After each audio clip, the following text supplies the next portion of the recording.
Welcome everyone to round 10 of the V8 Supercar Online Premier Series, proudly presented by V8s Online, Oceanic Sim Racing, Talk Inc. and Kimmy's Rural Fencing. Jay Kennedy and Clayton Brooks here for this race from Virginia. Brooksy, we're a little bit late, but we're here and we're excited. Certainly excited, Jay. I'm glad to be in the booth with you, mate. But sorry, guys, we're all a little bit late. Some technical difficulties. Everyone decided to have holidays on us today, Jay, didn't they? We're all having a great time. We've got Seb disappeared. He's a bit of prior engagement. Sandman snowed in, believe it or not. He's stuck in a family holiday in the snow. I've had internet lines ripped out and I've had to use my phone. So we're having a great night tonight. But big thanks to Kane for waking up nice and early to help us out and get us up and running with the broadcast. And we are in qualifying at the moment for round 10, and we have about 10 minutes to go. Jared Filsell currently fastest man in the field at the moment. Yeah, he's set a blistering lap there. The first guy to get into the 48s, 48.737. But extremely hot track temps out there for this. A lot hotter than pre-qualifying. So the guys have got a lot to get used to. I was watching earlier in practice. As soon as they jumped in the car, a lot went off the road at turn 1 on their first flying lap. So not much grip out there for the guys for qualifying. Yeah, I think we're saying about 4 seconds a lap slower in comparison from pre-qualifying to actual qualifying right now. But pre-qualifying times were all very, very close. I think in the low 45s from memory. Brooks in there now in the 48s, high 48s now. There's a massive difference in times, and the cars will be handling very, very differently as well, which really tests the men out from the boys. I certainly will. It's all those U-boot setups they've probably had under their cars, thinking it's going to be good. It's a track with that sort of temperature. It could be a completely different setup. So there'd be some fine tuning going on the fly, and they're all doing a pretty good job. That's pretty close throughout the field, so they're all doing a pretty good job of getting a handle on it at the moment. We are still having a couple of issues. It might only just have sound going. We haven't got full sound or something we're just hearing, so fingers crossed we'll be right to go. But we'll keep talking anyway. So 8 minutes to go now. Jared Filsell first, Madison down second, Richard Hampstead in third, Sean Kelly fourth, Lee Ellis fifth, Mitchell McLeod in sixth, Michael Schreier in seventh, Aaron Hamilton eighth, ninth is David Moore, and 10th Martin Carroll. Now interesting there with the SSR boys, Michael Schreier, David Moore in the top 10. A little bit of an alliance announced today, Brooksy. You probably can fill us in a little bit more in regards to that one. Yeah, mate. So it's been coming together for a couple of weeks now. Jared Filsell and Bo Cattell, guys secretly love each other. I think they've got a bromance going on. They wanted to hook up. Of course, Bo used to drive with the ANZ guys, and they figured it was a good way to get the SSR guys up towards the top, and it gives Jared a bit more of a hand figuring setups and whatnot out. So yeah, it sort of worked out well, and they're a good bunch of blokes, the guys from Synergy Sim Racing, and yeah, it's definitely helped those guys get a bit further to the top, and by the looks of qualifying, it's also helped Jared step up another notch as well. Jared was actually having a pretty tough time. His teammates had disappeared on him there for a while. We haven't seen George Maris for a little while, and who else? Lee Who else Day. we got? Lee Day. Haven't seen him for a little while as well, and of course Scott and Shane. Well, they're very rarely on, and Justin's very rarely on. So it basically left Jared to fend for himself. He has, and I'm just severely hopeless in this car, so I can't really help him too much either. So not just in this car, I've heard. No, all types of cars, but we do have Justin coming back for the Enduro season of this championship, so he'll be good to drive with Jared. But yeah, no, it's been a good partnership so far with the Synergy guys, and hopefully it lasts for a long time. So obviously, speaking of Enduro, we're in Enduro mode in only 3 weeks. First endurance round starts next round. Spa-Francorchamps. Cannot wait for that, Brooksy. Oh, hell no, I can't, yeah. Driver swaps in the V8. Of course, after Spa, then we've got the Bathurst 1000s coming up. I can't wait for that. That's always memorable, that. Yeah, and then after the Bathurst 1000, we will have the Phillip Island 500. But in the middle of that as well, we've got 2 other rounds as well. We've got Monza. And where else have we got? I've had a mental blank on where the other round is. But definitely heaps going on. Yeah, I'm not sure myself. I take it one race at a time like the drivers, mate. Geez, very diplomatic of you the way you say that, mate. Let me double check here. Still no change at the top. Still Phil Cell from down by 2.85 of a second. Hampstead in third. He's 4 tenths off pole position. And Sean Kelly and Lee Ellis. So we've got a very strong TTR connection. 3 guys all in the top 5 from TTR. Then you've got Michael Schreier in 6. Mitch McLeod's in the 7th. Aaron Hamilton in 8th. David Moore's still 9th. And Martin Carroll's still in 10th. So that's your top 10 at the moment, guys. I honestly say, sorry, Brooksy. I honestly say I've never seen the top 5 separated by such a big gap. Massive. Yeah, there's a second in it from Jared down to Lee Ellis. There's pretty much a second. So the next 15 guys behind Lee Ellis are separated by only 7 tenths. So those first 5 guys have just got it absolutely over the field at the moment. Yeah, exactly. It proves there's some guys there down in 16th. If they can find a couple of teams, they could launch them all up into about fifth spot at the moment. So yeah, Kurt Stenberg, if he can gain a tenth of a second, he'll gain 4 spots. He's currently in 16th position. Guys, even further back in the field, Joshua Burton, if he can gain a second, he gains 25 spots. Not as easy as it sounds, though, is it? Oh, no, it's not easy, but it is a long race tonight, we should mention. I think 40 laps, pit stops, so there's going to be strategy to play out. But yeah, so there is an opportunity for guys to move their way up, no doubt. Yep, now we are having some issues with our overlays, so you may notice some different looking graphics on screen. We're just testing out some overlays, so we won't have our normal race ticker and things on screen, but fingers crossed we'll at least have something happening on screen for you. Hopefully we'll be able to bring everything properly, but we'll give you the action as best we can. We're all having technical issues, so as long as we're all having them at the same time, I don't think it matters too much. So, go Addison Down still sitting in the lane. No? Sorry, my graphics are just all freezing up on me as well. There we go. That's always good, isn't it? Addison Down is on a fly though. Yep. Yeah, he's on a flying lap at the moment.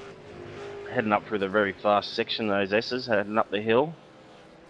Probably one of my favourite parts of the track, actually, on the whole of iRacing. It's a really good feeling when you can get the car to flow through there properly.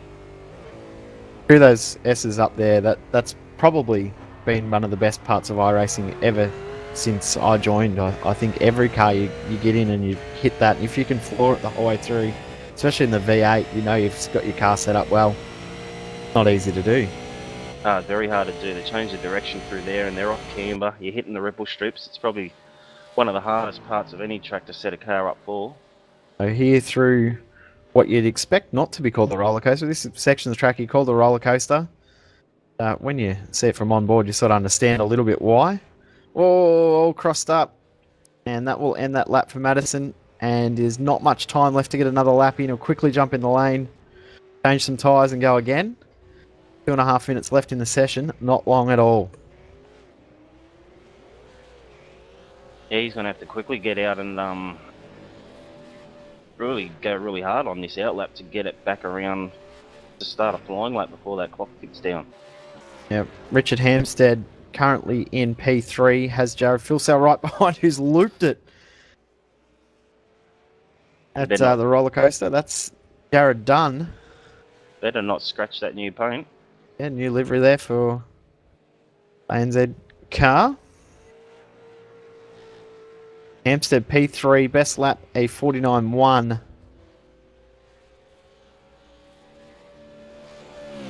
I was going to make note, Ian Ford's only just jumped up now into 8th position. Obviously, he's up there in the championship, and he was languishing right down around 20th spot, so he's done well to get a banking lap in.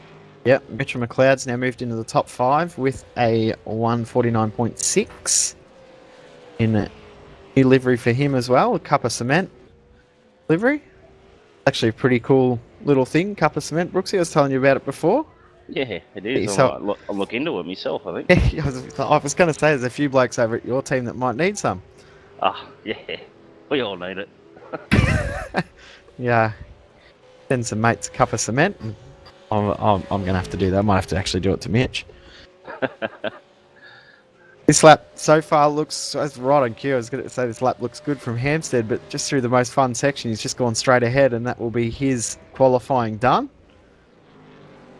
The old commentator's curse for Hampstead. I've still got it, never lost it. Yeah, have a look at Sean Kelly, who's on his final attempt of flying lap, currently in P4 with a 49.479. Yeah, he's pushing really hard. He was right out sideways there through turn 3. Section here. Scafey quote. Scafey quote, yep. It has to have a hashtag at the start of that too, doesn't it, when you say that? Yeah, got to hashtag it. Copyright infringement otherwise, Joe. This looks pretty good from Sean Kelly. Yeah, of course, the car looks very good. It's obviously the TTR car we were watching before, probably the same setup. You know, the guys were very kind. They actually shared their setups on the forums this week, so anyone watching want a good VAR setup, it's definitely be a good one coming from this team. Yep. I think the top 3 guys in prequal all use the same setup. So, and they were all very quick, and I think the fact that it's still the same 3 guys all with the same setup shows that setup doesn't play a massive part in this car. It does play a part. Oh, yeah, it definitely plays a part. A lot of people think setup's the be-all and end-all, but it's, as you know, Jay, it's lap after lap after lap is what gives you the pace here. Yeah, TIME, I think, is what you need around this car. Or a cup of cement. Yeah, cup of cement to harden up. You need plenty of that, Brooksy. Just watching Madison Down coming through the hotel section up to the now lost oak tree. Quite sad, but yeah, the tree is gone. Yeah, but now the tree is gone. They actually are using the tree as trophies for every race that's run there at the track, which I think's probably a fitting way for it to be remembered. Yeah, that is pretty cool.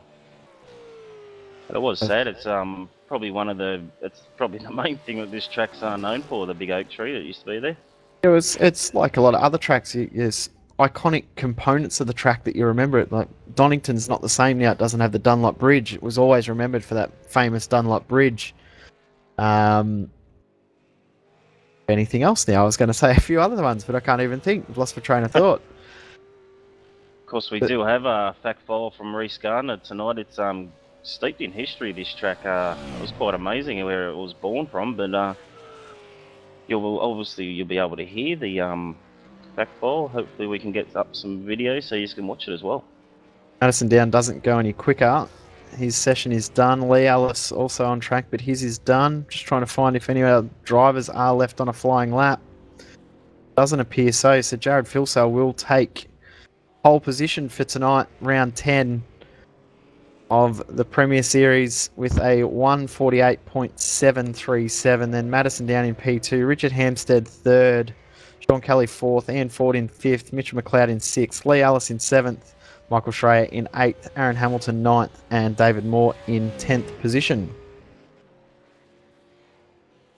Yeah, and over the page, we've got from 10th position, we've got Marty Carroll in 11th, John Latham got 12th, James McKnight got into 13th, Jake Burton 14th, 15th went to Wayne Burke, 16th Michael Healy, Leighton Fine, good to see him out there in the V8, he is in 17th, Kurt Stenberg 18th, Michael Cracknell in 19th, and Sam Sutton is 20th.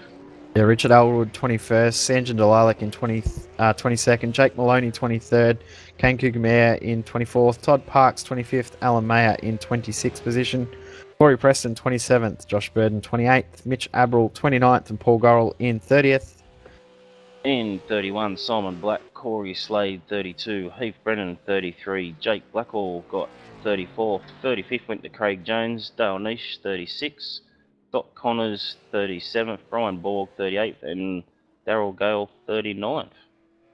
4 seconds separating the 39 cars we got tonight. We had one not turn up. He got called into work late, so rather unfortunate when that happens, but it does happen every now and again, unfortunately. Yeah, we all have the real world. good to see out of the 40 drivers that qualified, 39 were able to make it, so Good I think it's the turnout. first time since we've actually started Premier Series that we've had so many turn up for the actual race, which is good to see.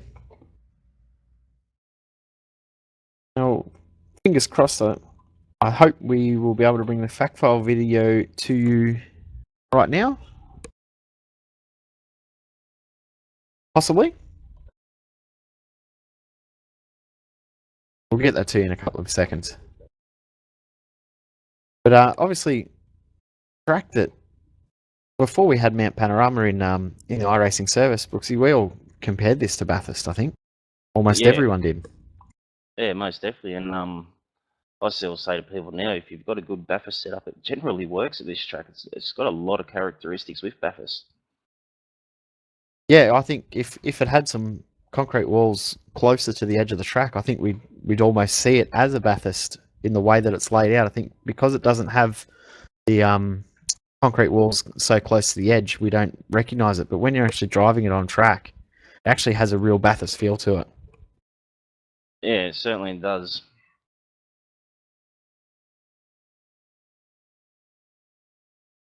I think we got the fact file video for you guys now. So yeah, have a listen and all the history of VIR.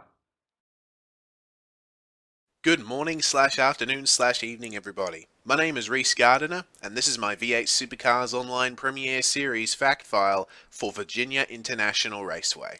V8SCOPS heads half a mile north of the border between Virginia and North Carolina for this round to a beautiful racetrack with massive challenges. Virginia International Raceway, or VIR, is one of the most highly regarded racetracks in the United States, and thanks to its twistiness and elevation changes, has gained the nickname of America's Nürburgring. Following the terrain perfectly and featuring many difficult corners, VIR is a challenge in any car, let alone a V8 supercar. The story of VIR's construction is one that speaks for human ingenuity. A group of men, most of whom were sports car owners themselves, began looking for land to build a track on in 1955. The Virginia, North Carolina area was, and still is, the heart of stock car racing country, and at the time, Road America and Watkins Glen were the only permanent road courses in the US. The group wanted to build a track for sports cars in reaction to the multitude of banked ovals being constructed around the region. One of the club members, George Arnold, knew of an expansive unused farmland owned by his father-in-law, Jay Foote, and his twin brother. The group convinced the Foote brothers to lease the land to them, and the plans for what would become VIR were started. The track's route was set when the group simply drove their cars over the land and marked where it should go, followed by a mowing machine hooked to a tractor. The first turn was set by the turning radius of Dick Snyder's Mercedes 300 SL, and the famous oak tree turn had its route set by the turning radius of a road grading machine.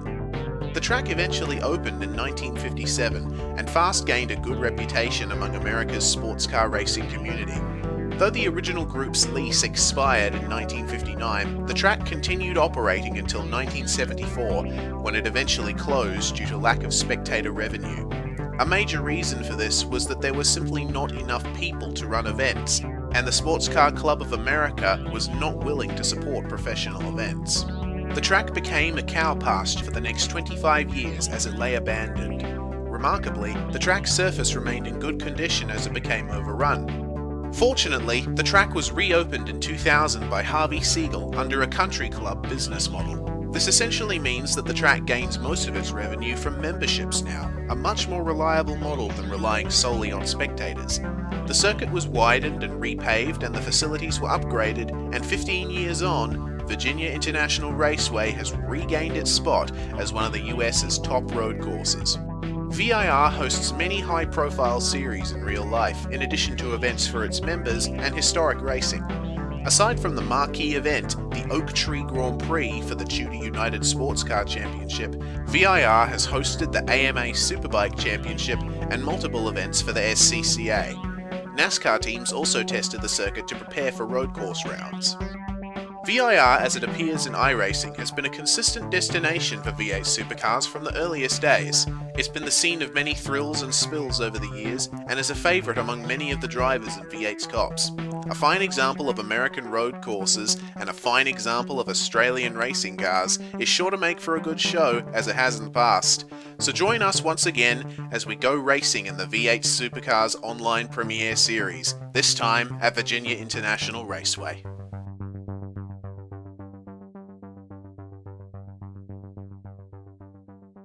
What an awesome place Virginia National Raceway is, and I think we obviously only run the full course layout, the Grand Circuit. It's called. I can't remember what it's called. Now the full circuit is one of the most amazing, bizarre tracks you'll ever see. It certainly is. I remember when we first did that circuit, it took me 20 laps to figure out which way to turn the car. I think we did that in a Race of Champions we from did. memory in the We fog. did. Yep. And we had a safety car. It took about 5 minutes for the safety car to do a lap. It was lucky it wasn't a timed race, but this track has so much amazing history, especially the time where the track just sat there for 25 years with nothing happening. Absolutely amazing that it's still now at such an iconic place. We love it.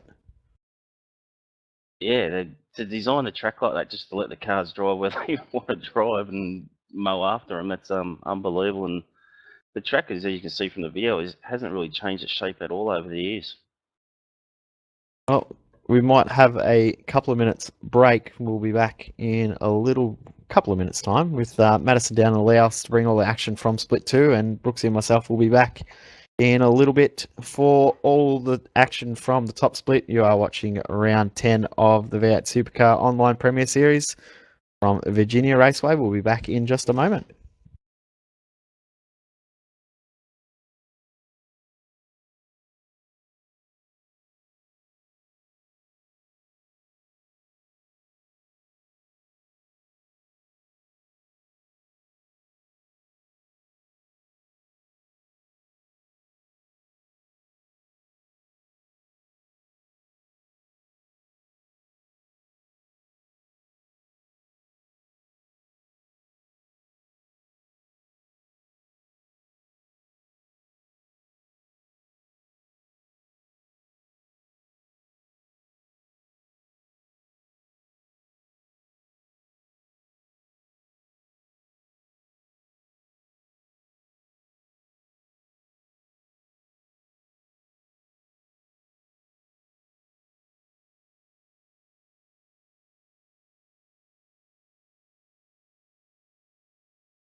G'day and welcome to round 10 of the V8 Supercars Online Premiere Series Split 2, brought to you live and exclusive by V8s Online. Tonight we bring the action to you from Virginia International Raceway, otherwise known as VIR. I am joined by my Trans-Tasman Racing teammate once again, Lee Ellis, for this one. Hi Lee, how's it going? Hey Madison, it's good to be back. Yeah, it's always good fun to jump on the other side of the fence, I guess, and have a bit of a watch, but interesting to see tonight. We got quite a large field compared to the Sonoma round, so hopefully we have an action-packed race. Yeah, that's all we can hope for, really.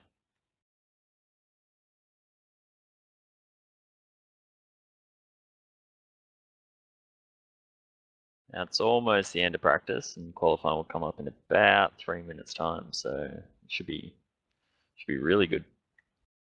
Yeah, it's also a little bit awkward because I've just noticed that I've joined the field as a driver, actually, so that's pretty good fun. You're trying to sandbag a few points there, Madison. Yeah, so I hope get a few more points in the championship there.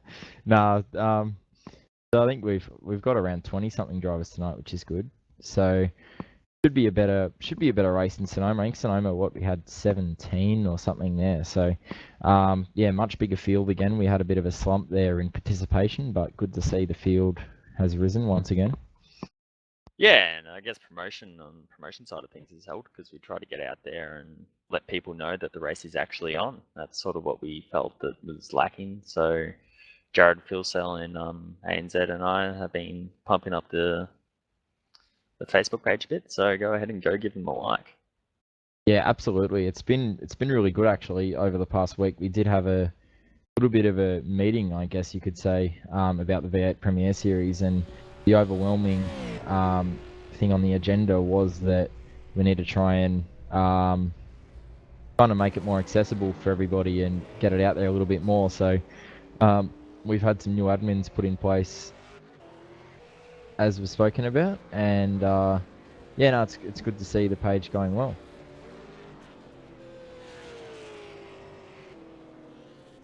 Yeah, it's good, and just tries to get it out there a bit more. So hopefully we can keep on rising back up through the participation. We've got the Enduros coming up soon. Yeah. All right. Well, I reckon I'm gonna actually have to jump into this race as a driver, so because it now won't let me spectate. So I'm gonna have to watch this one from my car in the pit lane, apparently. That's good fun. The night's got off to a good start for me. That's really good. Yeah, quality start, Madison. It's all right. I don't think I've taken anyone's spot, so that's all good. I know in the top split this would be a problem because it would have stolen someone's spot, but no, it's all right.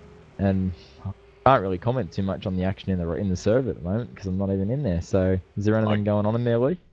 It looks like practice is just about to finish. We got Will Dodd on a 49.3, Matt Stratford on a 49.6, and then Jeff Gauchi on a 49.9. So it's pretty close. The top 10 are covered by about a second and a half. So long track. There's a lot of time to be made and lost around here. So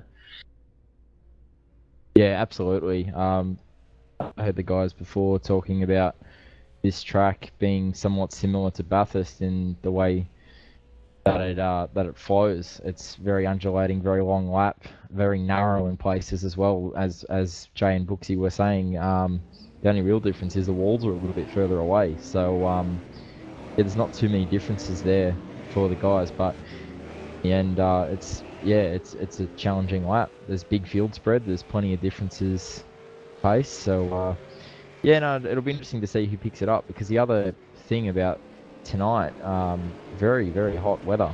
Track temp up 39 degrees, so very, very warm. Yeah, we found out in our qualifying session that hot weather is bad weather for us. No, I don't like it, but hopefully these guys have watched our qualifying session and get a few tips out of it, because they seem to be trudging on pretty quick here. Yeah, they're all currently doing fairly quick outlaps at the moment, which is surprising to say the least. I know for us, in the hot weather, 45-degree track temp, sure, a little bit hotter, but you had to really nurse the tyres on the outlap, otherwise you were just going to have nothing for that hot lap. So, it's a bit of a tricky one. Yeah, and compared to pre-qual where it was, 20-something degrees, it was almost like ice.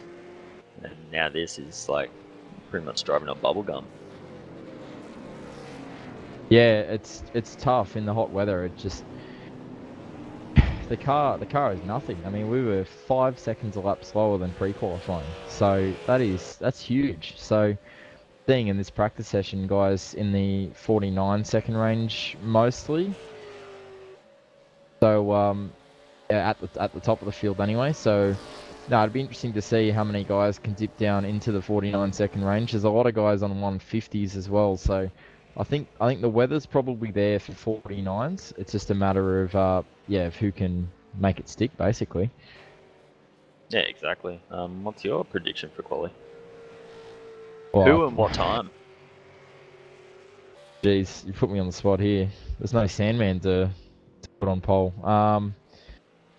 Looking through the order, it's going to be pretty hard to go past Will Dodd at the moment. I mean, hit 49.3. That's a pretty respectable lap in practice.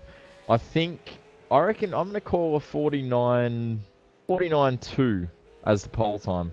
Oh, 49.2. That's only 2 tenths quicker than quali time, than practice time. So Yeah, so bit of a tough one. Have yeah, a look at. I might go 49.1. I reckon Stratty's going to get it. Yep. Okay, that's big call, but now Stratty's been there before. We saw him at Sonoma last round, was very, very pacey. So, yeah, that's potentially one. I'm just looking on track at the moment, and the outlaps are starting to come up faster so far. Jamie Kingston 59, but that's not indicative of what we'll see. That's just simply the outlaps. Looking at Will Dodd in the Multi-21 Sim Racing Ford Falcon GTI sponsored car, and he was fastest in practice, so 49.395 was his practice time. He'll be looking to do a low 49, I would say, possibly a 48, but a 48 would be probably stretching it a little bit in this weather condition. Yeah, 48's pretty quick. Yeah, we saw Jared Filsell was the only guy into the 148 second range in the top split race qualifying session. He did a 48.7, and I'll tell you what, he had me completely lost for words. That's extremely fast. So if Will Dodd can get into the 48s, I know it's a little bit cooler, but that would still be a mega lap. Oh, of course. Like Jared's just crazy. I don't know where he pulled that lap time from. So Sandbagging throughout the week. the first lap.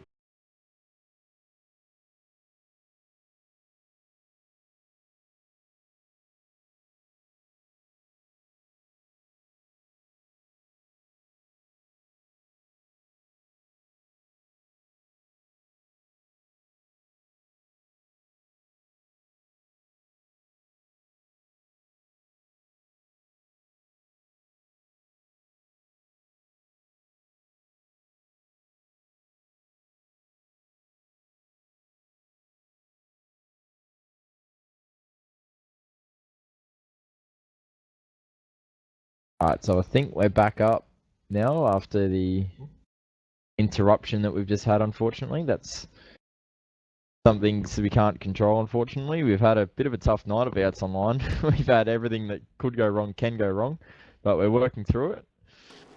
So the action, as we're seeing unfold, Matt Stratford is on a 49.868, and he is fastest so far in this session. We're 8.5 minutes into the session so far. Stratford leads the way with Jeff Gortzy in second on a 150.2. Will Dodd third, 150.2. Reece Goldfinch, 150.6. Graham Fireland, 150.7. That's the top five. Not seeing the pace that we were quite seeing in practice by a few guys so far, Lee. Yeah, I'm surprised about that. I thought they would have pulled out at least in the mid 49s. Yeah, maybe. I've got no idea. It is a long lap, so you don't get many laps in the 20-minute session. But yeah, surprised. Yeah, absolutely. We got Will Dodd currently completing a hot lap, I believe, and he is sitting third as we speak on a 150.2, and he was fastest in practice on a 49.3. He's my pick for pole position, but whether that actually eventuates or not is a different story. Yeah, it really just depends. So what's he going to do when he comes to the line? 49.9 for Will Dodd, so goes position 2. Not quite fast enough to take top spot. Trying to see who else is on a lap. I think Bradford actually... Has he been in the pits yet? Oh, he has. I was wondering. I'm thinking all I can see is him on track. So Matt Stratford out there in the 4 Motorsports Commodore. He's had a monstrous moment currently onto the back straight. No traction. That'll be a lap finished. Yeah, boarded on the back line, so that would suck for us, having to go back all the way to pit lane, but I guess they're lucky in this one. Yeah, but they've got the escape system in place, so looking through, trying to find guys on hot laps. Graham Fireland currently on a hot lap, I believe. So he is sitting position 5 at the moment in that Holden Commodore. And he's still 4/10 off what he did in practice, but he's been getting quicker and quicker as this season goes on. He was probably a little bit further towards the back of the field just a few rounds ago, but he's done a great job to move his way up into the top 5 in a lot of these recent rounds. It's been great to see. Yeah, it's always good to see people move forward, get a bit more competition in the field, and really make the night come alive. Yeah, for sure, and it's always good to see people improving too. I mean, this is such a tough car to get right, and anytime you see guys making progress, it's good to see. Yeah, exactly. Whether it be in split 2 or even in top split, it's awesome, really. So, as Fireland finishes his lap, he's got a massive amount of traffic in front of him, but I don't think that's going to affect him too much. It's been a smooth lap so far, so it hasn't really made any mistakes, but it's hard to tell whether it's been quick or not. He's driven it very straight. Normally that's how you get pace out of it. Does a 50.2. Wow. Up to position 3 for Graham Fireland. That's a good lap. He'll be stoked with that lap. Also quicker than his practice time as well, which is a big thing. Yeah, it means we might see a bit more quicker times, but that was an awesome lap by Graham. Oh, Robbie Tomei, I just cut back to him, and he's just done a 52.079, position 17, and actually ran out of fuel just before the start-finish line. That's heartbreaking. He's just had to coast across it, or cough across it, I should say, and probably cost him a few tenths. At least. Who else we got on laps? Matty Barron is driving in a bit of anger here, so... Matthew Barron in the Dayco Commodore. Those guys are pretty big force in the top split in the Dayco Motorsport team. So it'll be interesting to see how he goes. He's very quick, Matty Barron, in a lot of other cars, but he hasn't had a lot of laps in the V8. He's having a fair few internet issues at the moment as well. But does a 51.135. That wasn't a hot lap for him, or he's had an off track. So maybe commencing a hot lap for Matty Barron, but he's currently sitting position 9 in the blue Dayco Motorsports car. And he'll be looking to improve on that time as well. Oh, absolutely. He's done a 50.5 in practice, so he's going to be looking for a little bit more. And also, in general, I mean, I've raced quite closely with Matthew Barron over the years, and he probably aiming for top split. So, just trying to find who's on laps. So Mark Fee crosses the line, 52.5, does not improve. I think is Jeff Gorty on a lap as well? Hard to know who's on laps and who's not. These guys are generally doing quite fast out laps, which is a bit of a surprise to me, actually. Yeah, it's interesting. Just missed one. Reece Goldfinch, I believe, he just went P3. Jumped Graham Fireland, so he's done a 50.117, which is slightly faster than his practice time. That was surprisingly on his second lap. Yeah, wow. Okay. See, they've yeah. Maybe there is pace in the second lap. I mean, I'm just assuming that these guys need to be doing slow out laps, but maybe that's not the case at all. Maybe the track is actually handling those faster out laps quite alright. Matthew Barron finishing his lap now, I know that he's got to be on a hot lap, and hopefully he doesn't prove me wrong and pull into the pits. Stays out. He So might be right. thing to see here whether he can move up the order. 51-2. Oh, not quick quite. enough. No improvement.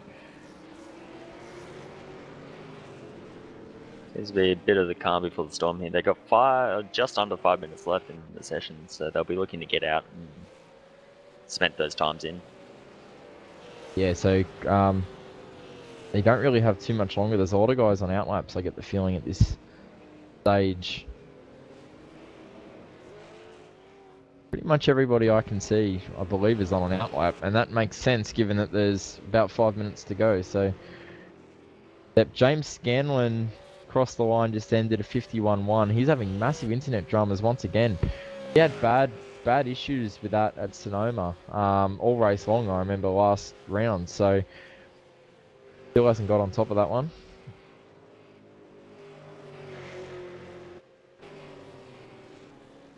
Yeah, they just seem to be filing through now. Reece Goldfinch could be on a lap. He's got a 2:11 outlap as his last lap, so I believe Reece Goldfinch in the Synergy Sim Racing Falcon is on a lap. He currently sits position 3. And we've seen Reece. Oh yeah, absolutely. SSR, top sim racing team in Australia. Definitely one of the fastest teams out there. We saw Wayne C. Burke, top split last week, finished 3rd. Jeff Gortzy's just gone P1, 49.834. So that is actually quicker than his practice time. So that's a very good lap. It's an awesome lap. He'll want to get out and do another one just before this ends. So there's Yeah, only he what should get 3 in the time. top 49. So Yeah, Reece Goldfinch getting a draft to the line from Mark Fee. This will help him. Oh, there's confusion. and they're off. Yeah, that was awkward. Mark Fee came across the voice channel inside the game, and he's basically just got too close to him, and by the time he committed to it, had nowhere to go except off the track. So I think I've been off the track there at that stage once. I think you caused it. Is that right? Be a little not pulling first gear. Start line. yeah, not the proudest moment for me, put it that way. Just sneak that one back under the covers, I think. There's Josh Rankine starting a lap in the SKF Commodore. That's Jared Fuelcell's brother-in-law, almost brother-in-law, kind of. You could kind of say that. Almost say that. Almost say that. Almost. Actually, let's put it on Jared. If he wins the race tonight, does that mean he's got to propose to his girlfriend? That is rumor on the mill that Jared has to propose to his girlfriend if, I reckon. if he wins this race tonight. I mean, that's big news. That's your deal, so yeah. Well, why not apply it to Jared, eh? We'll apply it to Yeah. Jared. He's had a tough season, Jared Fuelcell. He hasn't actually been on the top step as many times as he would have liked. Oran Park, he was very, very fast there, and also Coda, but he hasn't had quite the amount of wins he would have wanted. So we'll put a prize on the line for him and see how he goes. Yeah, he might actually get a better start than in turn 1 this time. Yeah, maybe. Maybe that's how we slow him down. All the joking aside, Matthew Barron completing a lap, it would seem, as well. I think a lot of guys are going to be completing laps at this stage in the session. There's only 1 minute remaining in this 20-minute qualifying session. So the order, as it sits, is very, very tight in the top 3. 49.8, 49.8, 49.9, Jeff Gorchie, Matt Stratford, Will Dodd. And Matthew Barron does 59.7, so I think that had to have been an outlap or something, trying to find track position, because that's a long way off the pace for him. Josh Rankine rounding the final corner. He's currently sitting position 21.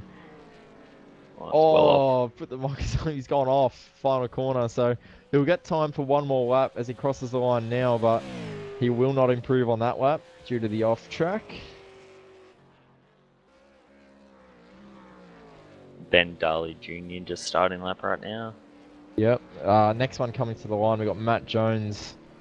So I'm not sure if he's on a lap. 50.3. There's an improvement up to position 7. So that's his final lap of the session, and that's an improvement over his practice time as well. So that's good to see. So everyone who came across the line and completed a lap has. Jeff Gauchi just couldn't quite get there. So Brenton O'Brien finishes his session as well. So there's only a few more guys on laps as we speak. Daniel Trim, currently position 19, rounding the final corner, coming to the line. He's on a 52.1. I'm assuming he's going to be finishing a lap now. 51.7. That's up to position 16 for Daniel Trim. Was a few rounds ago, Daniel was new to the series, wasn't he? Yeah, I that was told, last I round, believe. think. Yeah, it was last round. yeah. I'm just trying to remember. I think it was. So that's a good improvement for him since the last round. Up to position 16, he'll be happy with that. Yeah, Spoke any about- improvement in this is great improvement. Yeah, we spoke about new guys coming to the series doing well, and that's good improvement. Matty Barron, 50.6 for Matt Barron. Up into the top 10, position 8 for the Dayco Motorsports Commodore. That's a good result for Matthew Barron, all things considered. Yeah, he'll be stoked with that. It's Josh Rankin. He's approaching the last corner. Bit slow, but gets offline. Into pit lane. Got Ben Darley Jr. just finishing a lap as well, it would seem. 52.0. 52.0. That's a Improved. massive improvement. Reese, Out of nowhere. Reese Position Goldfinch 18. improved as well with a 49.907. Ooh. So what, Close. goes up one Yep. position? Goes up in position. Interesting. Ben Darley Jr., that's 52.0. That's 1.5 seconds faster than his practice time, which is extremely impressive. Wish I could be a second and a half quicker than my practice Yeah, time. absolutely. All right, I've run through the grid since we jumped straight into a race in this second split series. So, we've got Jeff Gorchie, P1, 49.8. You'll be happy with that. Good pole position. Closely followed by Matt Stratford on a 49.86. Only 300s there. Reese Goldfinch, 49.907 in position 3. Will Dodd, 49.983, last in the 49s. Graham Bones Fireland, 50.2 in P5. Isaac D. Figueiredo, I still don't know how to pronounce that, but I'm doing the best I can. He's position 6, 50.2. Matt Jones, 50.3. Matt Barron, 50.8, position 8. Ashley Lear, position 9, 50.8. James Scanlon rounding out the 10 on another 50.8. Then we got Mitchell Sealak, P11. Sean Thompson, P12. Joshua Sawtell, P13. Robbie Tomei, P14. The head of ERA, Brenton O'Brien, position 15. Jamie Kingston, P16. Daniel Trim, P17. Tony Javonovsky, position 18. Ben Darley Jr., position 19. Mark Fee, position 20. Wayne Taylor, 21. Josh Rankin, 22. Paul Chitcuddy, 23, Adrian Zelli, 24, and Chris Hogan rounding out the field in 25th with a 207, so I'd say he hasn't quite got the lap he was after. So we've got 50 seconds until we go green in this one. That should be interesting run into turn 1. It's a long way down there, so as long as people kind of have their wits about them, they should be able to get there through there nice and safe. Yeah, so waiting for a few more guys to grid. It's going to be tough too, because you got cold tyres, and having raced in VIR in the past, when I actually get off the line, the run to turn 1 is very tricky to judge, because normally you're carrying, 150 k's off the final corner, and you've got a braking marker for that, but you can actually brake a lot later on lap 1. It's just a matter of how late you can brake. Yeah, with And- cold tyres, you're more than likely going to go straight up the road when you try to turn in. Absolutely. So, with that in mind, these guys, it only takes one of these guys to make a mistake and you're in trouble. Well, here we go. All right, the revs rise. 5 First second gear. board lights are up. Yeah, first gear, boys. And they all get away.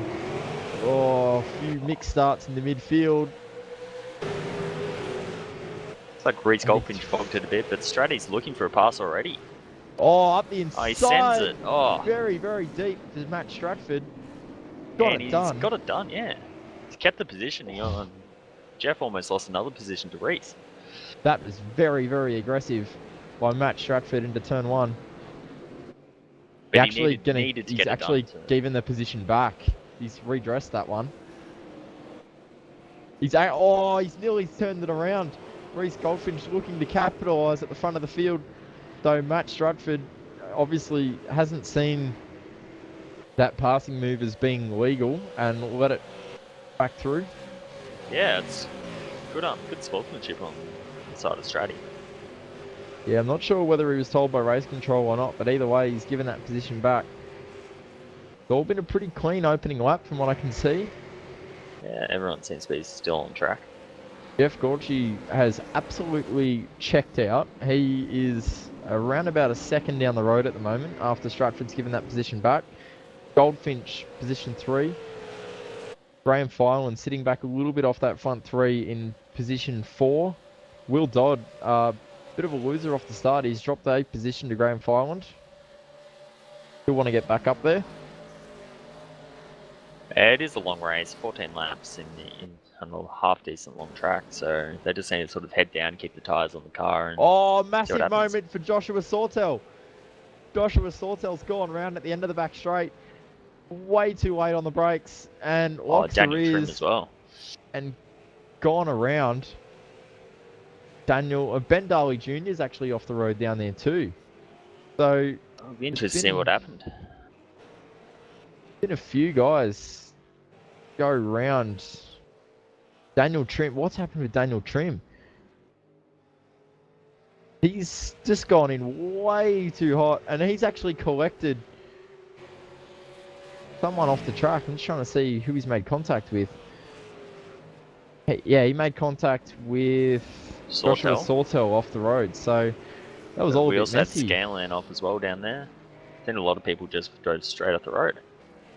Yeah, that's... Oh, there's someone else around. Trying to see who it was. I saw a car facing the wrong direction off the track. Matt as well. Matt Jones. Matt Jones. So Matt Jones out of position 7. Found himself wide, and Isaac is down the inside. There's been contact, and Matt Jones has gone around, and Matt Barron's had nowhere to go. Collected the back of the Sim Pit Falcon of Isaac. And it looks like Isaac's trying to redress it, but Matt Jones has lost a lot of ground, so it was hard to give that position back. It's all a bit action-packed in these opening laps. Yeah, I'm surprised James Scanlon leaves the server as well. I wonder if that's due to the internet dramas. I know that the guys in race control... I think he might have had an issue with the last turn. Oh, okay. Having quite bad internet issues as well, and I know that that is looked at by race control.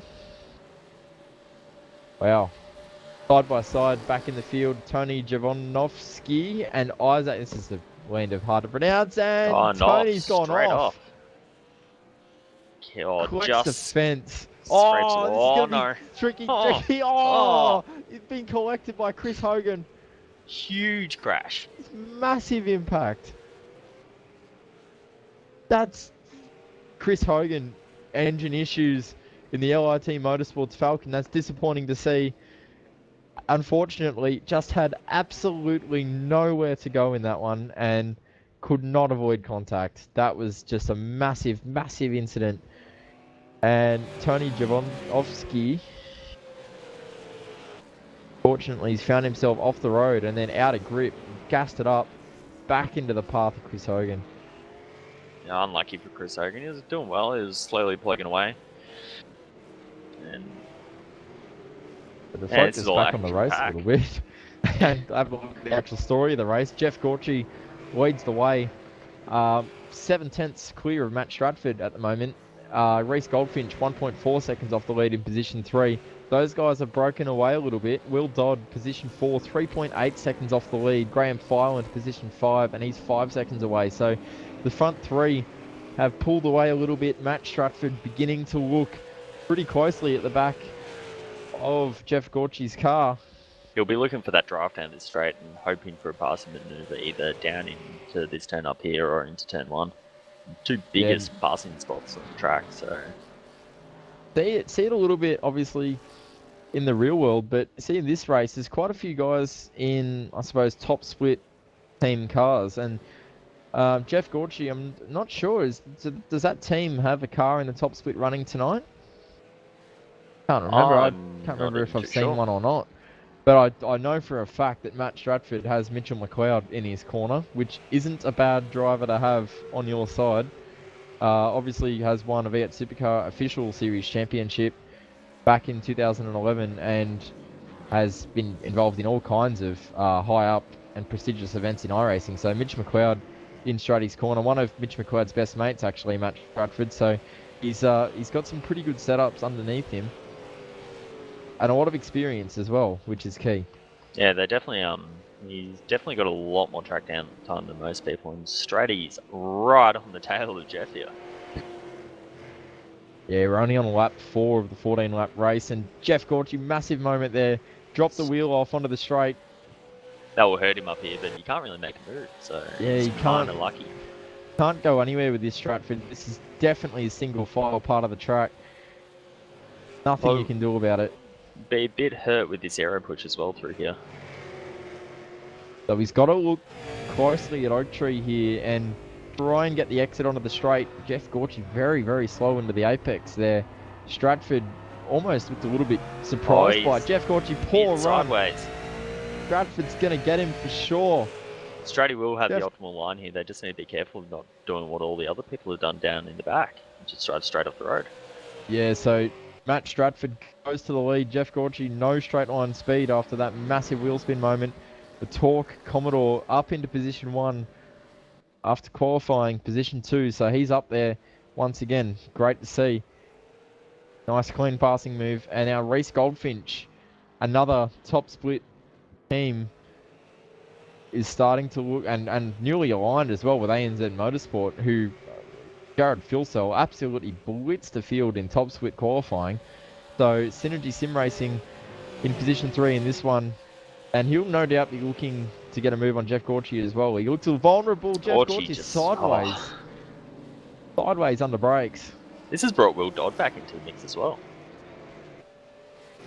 A little bit off, but still in the mix.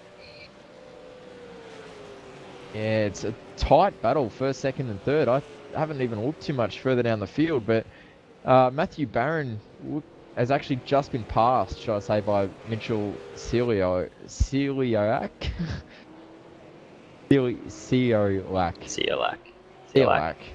We'll call him Mitchell. Yeah, he's Mitchell now. We'll call him that. No, LIT Motorsports car of Mitchell Celiac. Try and pronounce it correctly. Up into position 7, just got round Matthew Barron at some point. Back through the field, some very damaged cars back in the field. Having a look and seeing where's what. Tony is still running in the Rudtech Commodore after that massive, massive crash with Chris Hogan. Also, Daniel Trim is still running, albeit missing a rear bumper. A bit sideways. Yeah, a bit sideways there. Tony may have been lucky there. Might not have got too much real damage out of that. Yeah, well, he got hit square in the door, so he may have been lucky and got away with it, but Chris Hogan definitely wasn't. Massive, massive engine damage. Just nuked that engine on impact. Yeah, probably equivalent of doing a radiator or something and just smashed it straight away. But interesting to see Jeff Gorchie very, very wide at that last sector of the lap. Reese Goldfinch closing in. Stratford beginning to check out. So Goldfinch should be looking to try and get this move done as soon as possible. Try and set chase after Stratford, who's beginning to show his pace. Yeah, he's a second clear of the field right now, so he just needs to sort of head down and keep on doing what he's doing. He was a good 4/10 quicker than Jeff that lap. Absolutely. So Stratford 50.5, Jeff Gorchie 50.8, Goldfinch 50.5 as well, but faster than Stratford. So Goldfinch looking pretty pacey, and the Synergy cars should be pretty good over a race run. I know Goldfinch has won in this second split before. I believe it was Coda, I think. I commentated. He might have won more. I can't remember. I think it was Coda that Goldfinch won. But I was going to say, I don't think you were commentating with me on that particular race. But from memory, he has won one of these split 2 races before. So he'll be looking at grabbing another one. Yeah, it's a good confidence boost as well. Winning race, even coming in top 3 or 4, it's awesome. Very close to the back of Jeff Gorchie at the moment. Starting to look fairly closely. He's in the draft, so he'll be looking to capitalise on any mistakes if they arise once again in the same way that Matt Stratford was able to. He just needs to position himself for turn 1. If he can follow him closely enough through the final sector, he can easily make a pass. But Just not quite close enough to do anything at the moment. no, he seems to be fairly close down the straight, but loses it all throughout the final sector. Oh, it's wide for Jeff Gorchie. Matt Stratford was wide as well. Josh Rankine off the road at turn 1. So, not sure what the issue is there. His last lap was 8 minutes, so assuming some kind of pretty major issue. Goldfinch looking very closely at the back of Gorchie. He's all over him into this first sector. Will Dodd is starting to look at position 3 as well in the multi-21 Falcon. This is putting an immense amount of pressure on Jeff right now. And Matt's just checked out. He definitely cracked earlier as well with Stratford right behind him. He made a mistake at a critical point of the track and basically it cost him the position and the lead of the race, which is even more important. So he's got to really focus on these second gear corners onto long straights, such as right here. He needs to focus, get the power down, make the apexes, and give himself the best opportunity to keep Reece Goldfinch behind him. Done a good job that lap. Yeah, Reece just doesn't look close enough. That's the only issue. So we've had a message to our V8s Online Facebook page by Liam Potts asking, "Where's Madison Down coming?" So I think that might be a little bit of a stab at me joining the race as a driver. Yeah, Madison Down actually missed the start of this race, which wouldn't be the first time at VIR. No, But, it'd be like a normal VIR race for you, wouldn't it? Yeah, something like that. Anyway, yeah, I don't have good rounds at VIR. Meant to join the race as a commentator, joined it as a driver. It's not a good start. Out qualified by Jared. It's not a good night so far, but anyway, Will Dodd beginning to look fairly closely at Reece Goldfinch at turn 1.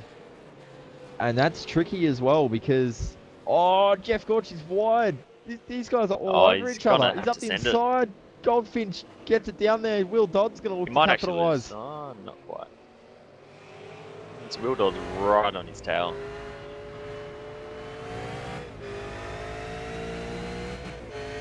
It's always good to finally get past someone. That's such a good feeling. Yeah, absolutely. No question about it. We definitely had that last race in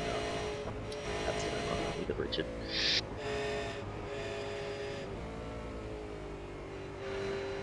So Matt Stratford has absolutely left the building. He is out of here. He's gone.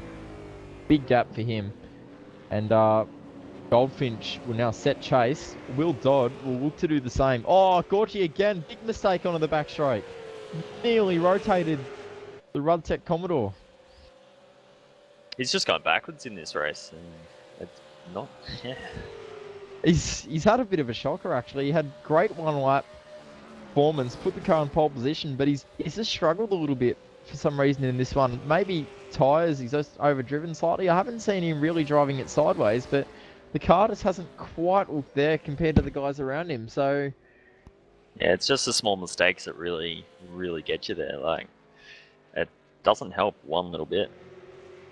Might be driving in the mirror a bit, which also doesn't help. And he just needs to head down and focus on what's in front of it. Yeah, absolutely. So Matt Stratford, 50.4. Goldfinch, 50.9. Will Dodd, 51.6. But those guys were involved in a heated battle on that particular lap. have a look back through the field and see if there's any more battles that we're missing out on. It all looks pretty spread out further back, so it's pretty much this battle for the lead here. And after that, there's some pretty big margins. So the closest battle we have is for 12th position. Mark Fee, Wayne Taylor, 11th and 12th actually, and Mark Fee, Rudtech Commodore as well, teammate of Jeff Corchi, looking keep behind the Plus Fitness Commodore, sorry, Wayne Taylor. Yeah, Wayne Taylor looks all on the back of the. It's actually quite close to the back of Mark Fee, so interesting to see if he can make a move. He's very wide in the S's though. On cue, he's very wide. Massive moment through those high-speed S's. Ran off the track slightly. Head back up to the battle at the front and see where we're at. So Stratford's still big lead. Will Dodd and Goldfinch are the closest in that little trio for second, third, and fourth. Graham Fireland having a very lonely race there in position 5, minding his own business, but he does have Mitchell, we'll call him. Mitchell. LIT yeah, Mitchell, we'll agree with Mitchell. We got Mitchell in position 6 in the LIT Motorsports Falcon, lapping quite a bit faster than Bones Fireland at the moment as well. 6/10. Yeah, so that could be a problem for Graham Fireland in the very near future. Have a look at this lap. So Fireland did a 51.01. Mitchell did a 50.8, so it's a clear 2/10 faster lap. Yeah, so that's quite a bit reeling him in. We've only got 4 laps remaining this split 2 round 10 event. So Stratford 50.5, Goldfinch 50.8, so we actually lost 3/10 on that particular lap. Discussion with Mark B back in the field, so I think that something's... Have a look. Yeah, he just lost it out of the last turn and gripped up on him, and big crash into pit lane. Big crash there. Goes the engine. Yeah, so Mark Fee is out of this one. Got Matt Jones and Wayne Taylor, 11th and 12th. So now Wayne Taylor is under attack from a Rudtech Commodore. Matt Jones, we saw, I believe he was turned around earlier in this race. So he's coming back through the field, qualified position 7, back up to position 12, but he'll be no doubt disappointed to be facing the wrong direction early on. Yeah, it's no good for confidence when you're facing the wrong way at the start of the race. Yeah, absolutely right. Makes your life very, very difficult. Yeah, Wayne Taylor's under a lot of pressure here from Matt. I wouldn't be surprised if he... Oh, did he pop a hit then onto the straight? A bit of Morse code through Oak Tree.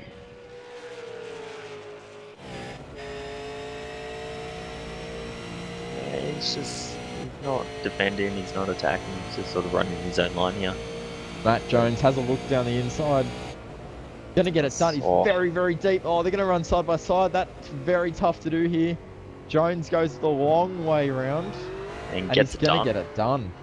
Around the outside. A bit sideways. Oh, that was very close. Just couldn't quite get the power down. Wow, I just spotted Mark Fee's car in the pits. It is a mess. I was cycling through the cars, and that's, yeah, the whole back of that's missing. So Stratford, 51.7 last time by. So He must have had an issue. He's lost about a second to reset. yeah, that gap from first to second between Stratford and Goldfinch down to 1.6 seconds. So that's really tightening up. And with only 3 laps to go in this one, is it possible that Goldfinch could close that margin and put a move on? Oh, I guess anything's possible if he keeps on putting up laps like that. Could have a real fight under our hands. It could be Stratty just using all his tyres at the start of the race, and he's got nothing to continue with, but who knows?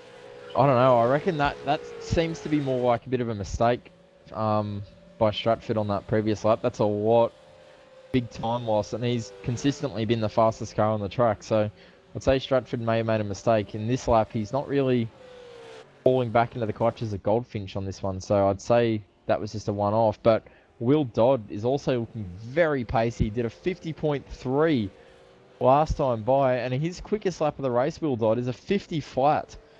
Now that's the other moving. guys will be hard pressed to be quicker than that. I'd say that's probably the fastest lap of the race. Yeah, I wouldn't be surprised if it wasn't. Yeah, Reese made another 3/10 there that lap. So Stratty's struggling here. What's going to happen, Madison? Possibly. 50.3 for Goldfinch. This is an apex on cue though, as I'm talking up his pace. But Stratford 50.5. Goldfinch is going to need to be a little bit faster than what he is to catch him on that pace. So effectively what, 3 laps to go? Lap 12 we're on now, a 14 lap race. So 3 laps gonna after, be- 2 laps after this, I think. yeah, so Graham Fireland in position 5, coming under pressure as well from Mitchell Chilak in the LIT Motorsports car. He's just run very wide in the S's actually. And Yeah. wide again. Yeah. Pushing a How- little bit in the draft is needs to be close enough coming onto the back straight. There's Mitchell to get the run. He's taken a wide line, but he's just not close enough at this stage. No, he won't get it done unless Graham makes a mistake here. But we got Ashley Lear and Matthew Barron be right behind him, and they're fighting for the sheep stations as well. Yeah, gap's a little bit bigger between them, but Barron was quicker on the last lap, so possibly anything can happen. We'll see what happens. Yeah. Robbie Tamain, 9th, is running his own race. Still very damaged cars looking through the field. I'm just looking back through, and some guys, it's amazing they're still running. It's been a tough race. Stratford 50.4, Goldfinch he's- 50.8. He's eked that margin back out. 50.6 for Will Dodd. So Stratford back to being the fastest car on track.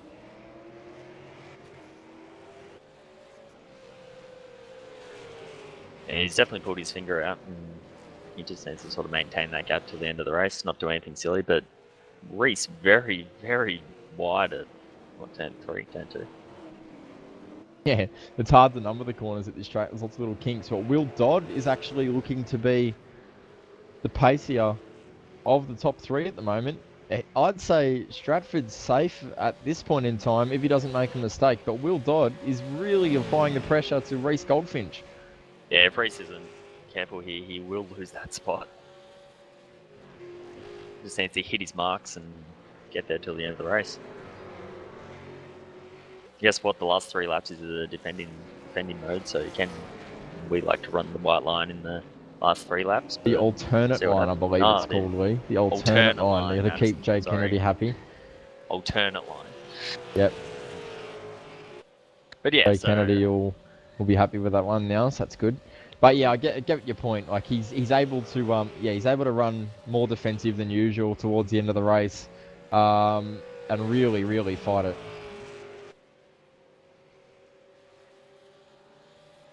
Ooh, back. Mitchell's right on Yeah. the back of Oh, Graham there. Graham oh, Fireland's my, off. oh, he's gone. Is that a touch? I don't think he was hit. I think that was all by himself.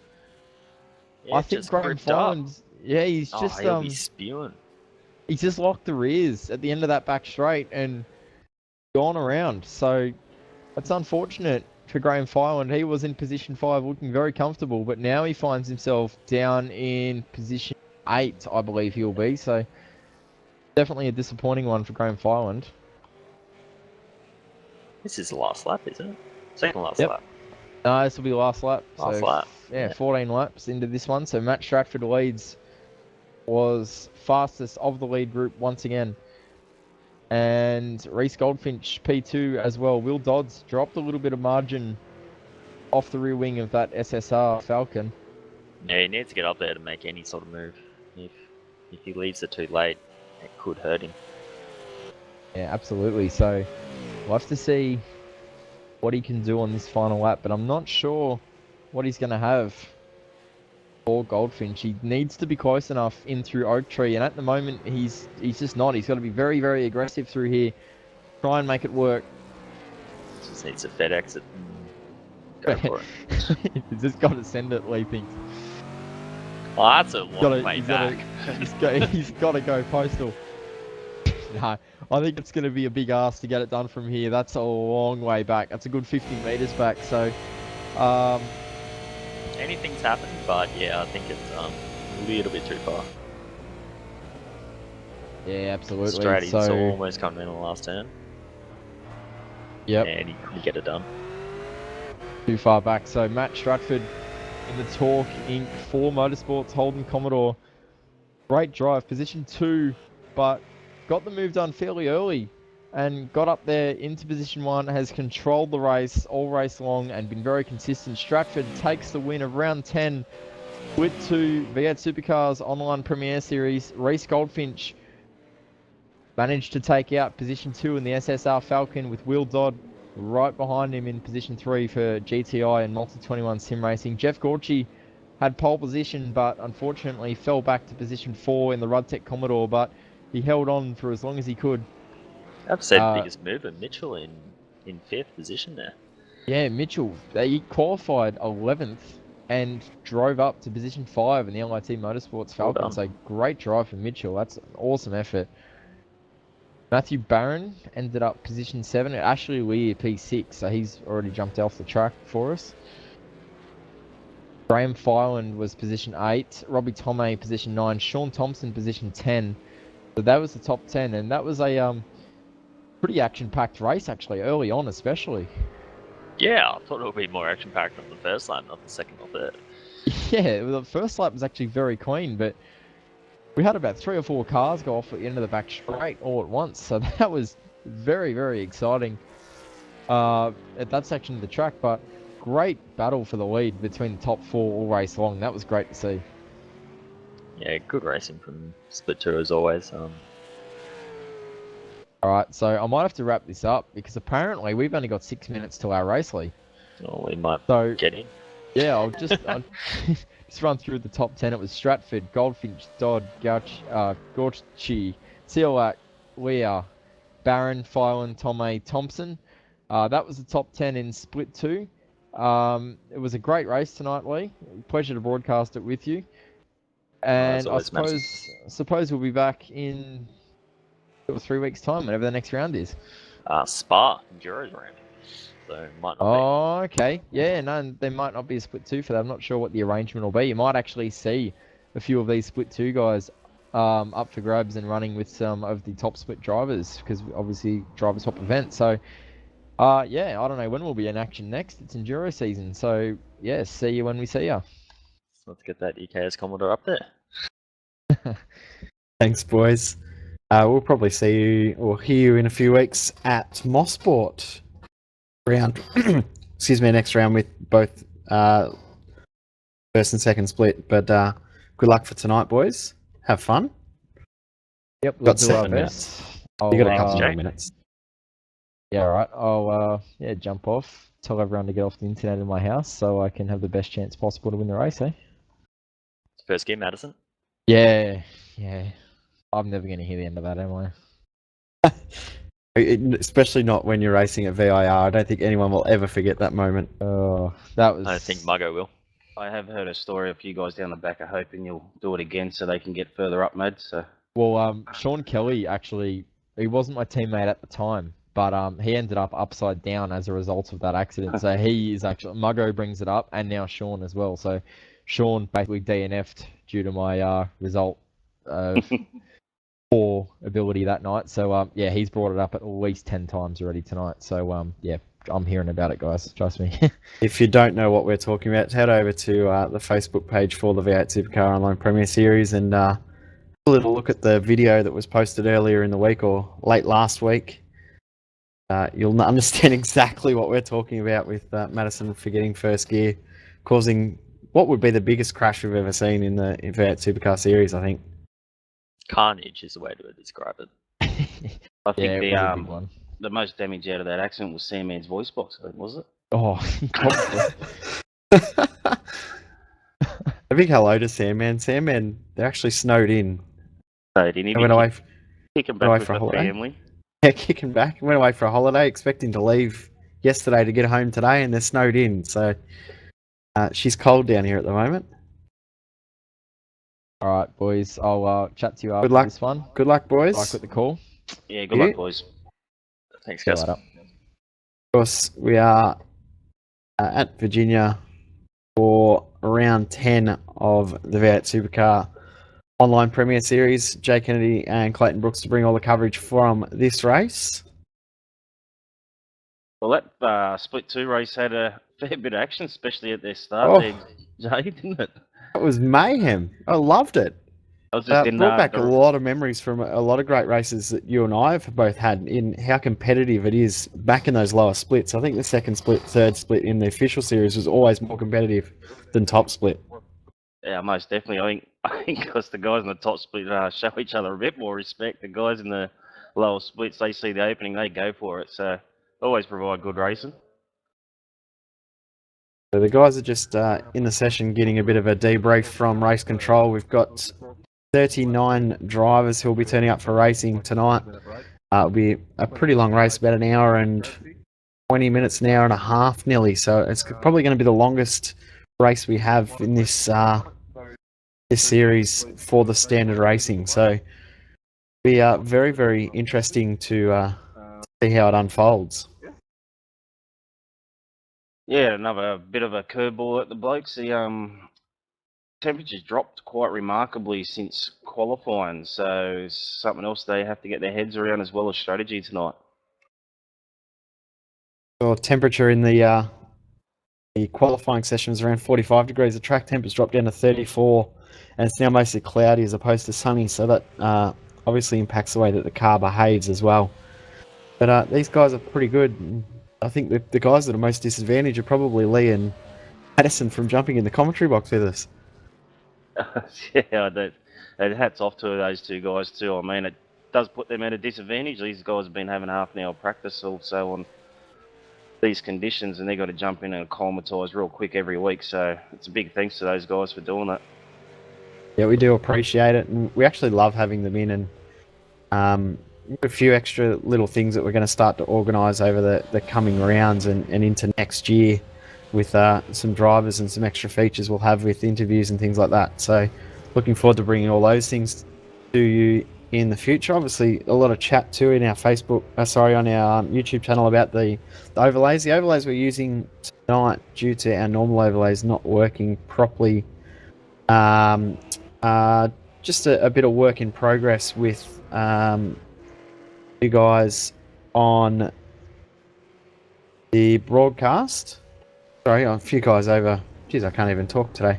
A few guys overseas who are working together to make a program that's editable and all that sort of stuff. So they've worked on a full Formula One theme, which we are running tonight, and we'll have some really sexy, amazing custom overlays for next season.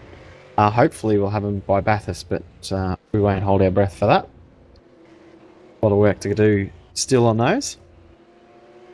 Yeah, they're a fiddly sort of thing, aren't they? The old overlays, but they're great when they're all working properly. And those new overlays, they look fantastic. I reckon they're very sexy. Yep. So hopefully we'll have something pretty cool, different, unique for next season. I don't know what else to say about those things. We've got about 2 minutes until the race session does go live. The times in this session, though, very, very different. We're about 2.5 or 2 seconds quicker. Sean Kelly, the fastest from Richard Hampstead and Jared Filsell. Michael Healy, P4, probably the one to watch. Talked about him a couple of times, Brooksy. The round at Sonoma was when he had an internet dropout. He was on for a podium there. Yeah, definitely. He's been one, probably the standout guy for the most improved in this series so far this year. He's really come good. He was pretty much in the second split, and now he's up fighting, as you said, fighting for podiums in the top split. So it was at Suzuka when we were having our internet issues that he seemed to have issues as well, and he was fighting for a top 3 and fortunately had internet issues, but fingers crossed for him. We can see him have a good result tonight. Yeah, and obviously they're all on their race setups at the moment, and we're sitting in fourth in this field with a race setup. If he can hold out and be consistent for him, he'll definitely have a strong race. Yep. I heard a little rumour the next year we might be bringing back hot laps where the drivers talk us through the lap, Jay. Yeah, we've had a fair bit of talk, and it always seemed to be the same guys every round last time. So we're going to randomise a little bit more. We'll chuck a few names in a hat, completely at random, and see who comes out and see if they want to do the hot lap. So we'll also take some requests on questions that we can ask the guys while they're in the cars as well. So we'll do things a little bit different. We'll bring a bit more interaction in. So I think the hot laps that we used to do in our qualifying was one of the most looked forward to things we had. Our old V8 Supercar Yes. coverages. Certainly provided some memorable moments. Carl and me running off track before he even started his one. That's the one I remember. That was hell funny. That. Madison flyer at Bathurst and smashing the wall. Yep. Had all sorts of things. Brad Ryan also. He couldn't even speak during his lap. He was too nervous when he was doing his hot lap. So, good fun times we've had. I think I remember I did one at Mid Ohio, and I thought I'll put the YouTube on so I can just quickly watch it back and see how I look, and it caused me a whole heap of lag issues, and you could barely see me car on track the whole lap. So. good fun times. I do miss those days. Now I'll run through the starting grid. So it'll be Phil Sale from Down, Hampstead, Kelly, Ford, McLeod, Alice, Schreier, Hamilton, and Moore, the top 10. We do have 39 cars in this field. Very, very excited, Brooksy. Most definitely. We saw these two guys on the front row at Sonoma, and Jared got the better start. Madison bogged it down a bit. He'll be trying to rectify that, I think, tonight, Madison. So keep your eyes on the front two into turn one. A lot of comments going on in the in-race chat that the drivers are having amongst themselves, reminding Madison to put it in first gear. Of course, Lee Ellis telling him to put it in R for race. Why do you need enemies when you got mates like that? Eh? Here we go, the revs rise. 40 laps of Virginia International Raceway. We are underway. And good start from Phil and Hampstead. Away there. Yeah, and Hampstead's got up. Madison's bogged it down a little bit again, and Hampstead's going to take second position in turn one. He's all loose under brakes, but he's managed to pull it up, and we've got a bit of contact. It's Mitch McLeod. Yeah, Mitch McLeod. Squeezed a little bit wide there. The Madison Down's been relegated back to third spot. Sean Kelly behind, and then Lee Ellis in fifth. Oh, big smoke back in the field, trying to work out who that is. That's Mitch McLeod again. Not sure whether he was pushed or there's a lot of damage to the back of that car though. Oh! And he's into Michael Healy, who's managed to keep control of it. That was a great job. I don't know how he kept control of that. Oh, we've got a TTR car at the front of Sean Kelly, I think it is. Huge damage to Sean Kelly's car. Yeah, he's dropping back through the field pretty quick. Looks like he's done it all on his own. He's got loose through that little S-bend, and he's hit the tyre wall hard, and that's going to be race over for Sean Kelly. Yeah, unfortunate for Sean. Yeah, one of the guys high up in the championship.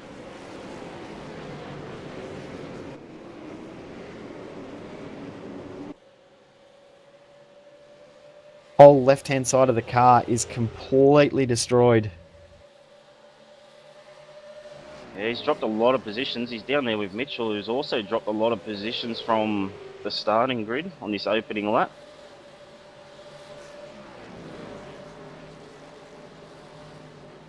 Oh, just ahead of those guys, looks like Michael Cracknell almost looped it through the roller coaster.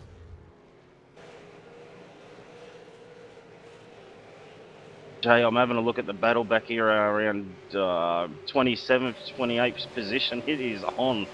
There's about 8 cars all battling for the one position at the moment. Yep, we've got Corey Preston, Josh Burden as the car, Todd speed. Parks, Kane Kugmauer off into the grass at Hogpen. In with that too, I think Corey Slade, Josh Burton, Alan Mayer, and who else in there? Mitchell Abril all involved in that too. Look at the back of Simon Black's car. There's nothing left in the boot of that car.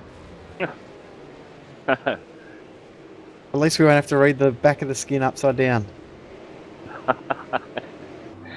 I've got to find time. I'm going to paint him a car. I told him I've got to find time to do that. I hate looking at that car, but anyway. But out the front, we've got Phil Sell, Hampstead down, all separated by less than a second through Oak Tree, and it's about getting a really good exit down the longest straight we see on any track other than at Mount Panorama Bathurst. Yeah, of course, the draft can help you on this straight. It's, like you said, Jay, There's it's quite Madison. long.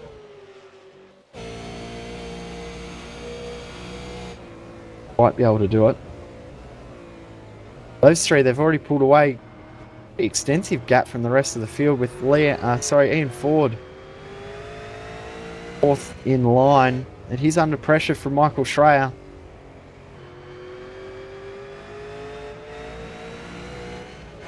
There's another driver that's really sort of stepped up a notch this season, Michael Schreier. He's had a great race at Sonoma, and he's up in the pointy end of the field this race as well.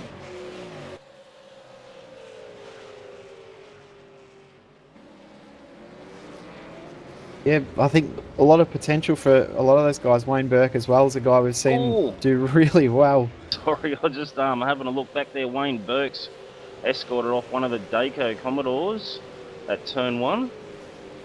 It was Jake Burton that got a little nudge and has run wide.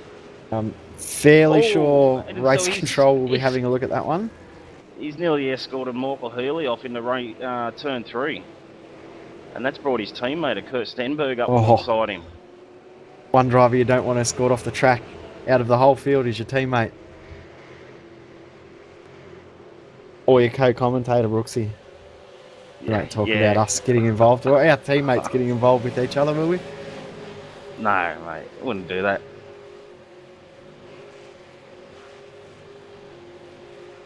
Got heaps of time to talk about that. Now, also looking back, ninth, a really good battle, ninth back with David Moore.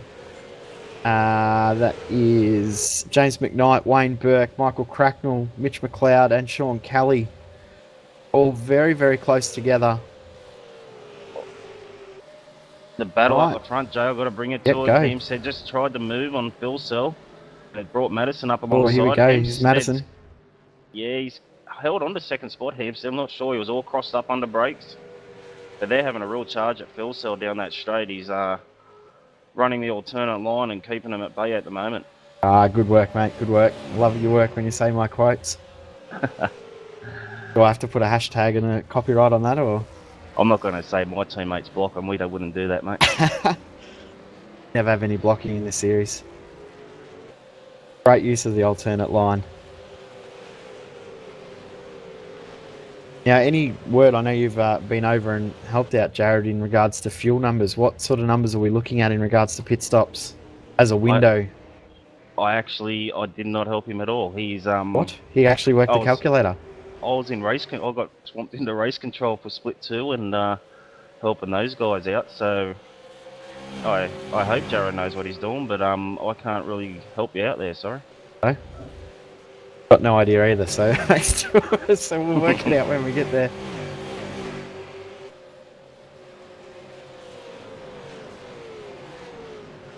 Just having a look, looks like Sean Kelly was able to continue even with all that damage he suffered. He's currently sitting down in 14th position. He actually hasn't got too bad a pace now that he's tucked in behind McLeod. They're sort of pacing about the same speed. He hasn't slowed too much. That incident, but the gap from third, Madison down back to fourth, about 3 and a bit seconds after 4 laps. Then from that big pack there's a gap again between 9th, so 10th and 11th, about 2 seconds, which is where we find Sean Kelly in that pack now.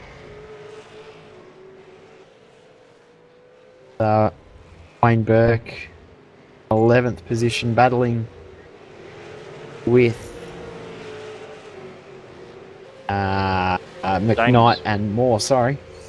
Yeah, Having no, mental blanks tonight. I was going to say McKnight and Moore. Here we go. Here's McKnight up the inside. Turn Very, one. very late break from Moore on the outside. He's going to do a good job to hold it there. He'll do it. And Burke, if he can tuck in, he might be able to get a spot. No. Get back in the line. Yeah, Moore done very well there to hold on the outside. McKnight got a little bit loose in the mid part of the corner. Oh, Of course, the more these guys battle, it's Cracknell and McLeod and Kelly are going to have a go at these guys at any minute as well.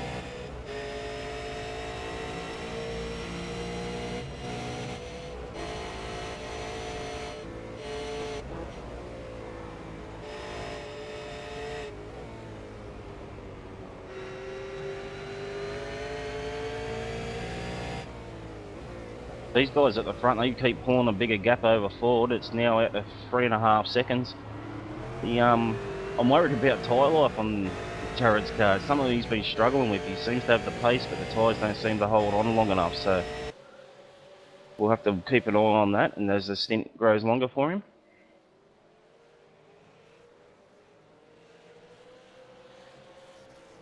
yeah, it's a issue that a lot of guys have is when they actually can find some pace to battle up the front, maintaining that speed long term or long stint isn't always as easy as it seems. I've seen it in the past with quite a few guys that have had some good speed but haven't been able to keep it up the front in a long stint or a long sense.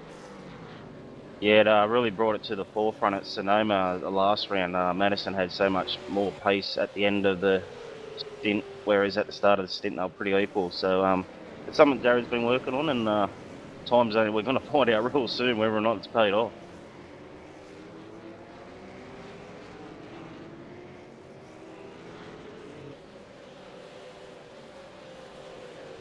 Having a look, looks like Crackville's had a little excursion off the track. He's dropped a couple of positions. He's dropped now in behind Sam Sutton back to P19. Bit of a whoopsie off the track, so sitting in P12 behind Burke ahead of McLeod. Current top 10 is Phil Sell from Hampstead down, Ford, Schreier, Hamilton, Carroll, Alice Moore and McKnights. Really interested to see how the technical alliance that we're now seeing between Synergy Sim Racing and ANZ, how it unfolds for those Synergy Sim Racing guys. I'm not too worried about your guys. Oh, hang on, we've got down the back straight. There's a good move down by Dion. Look at the big amount of time from first back to second. It's out to 1.3 seconds, sorry. 2 corners. Through Hog Pen. Interesting to note, the reason that corner there, the second last corner and the last corner is called Hog Pen is because literally that's where the Hog Pen was when they had animals roaming the track. Actually, really fantastic names for the corners of this track. Turn 1 named the Horseshoe, then 3 NASCAR Bend. You got a left hook. You know, you come up through the S's, actually called Snake, which makes sense when you look at it. Then you've got the climbing S's, as opposed to Jared runs a little bit wide through NASCAR Bend. And actually, something wrong with Hampstead. Have a look at how far he's dropped. I'm hearing through the back channels, Jay, his pedals are playing up. Might be spiking. So that'd be a definite hamper to him. It would be not only distracting, but also obviously causing him a lot of pace loss. Hearing's had a fair few issues with his pedals lately, so interesting. John Latham's dropping through the times as well. He's had a bit of an off track. Run it wide through left hook, turn 4. Massive damage to his car.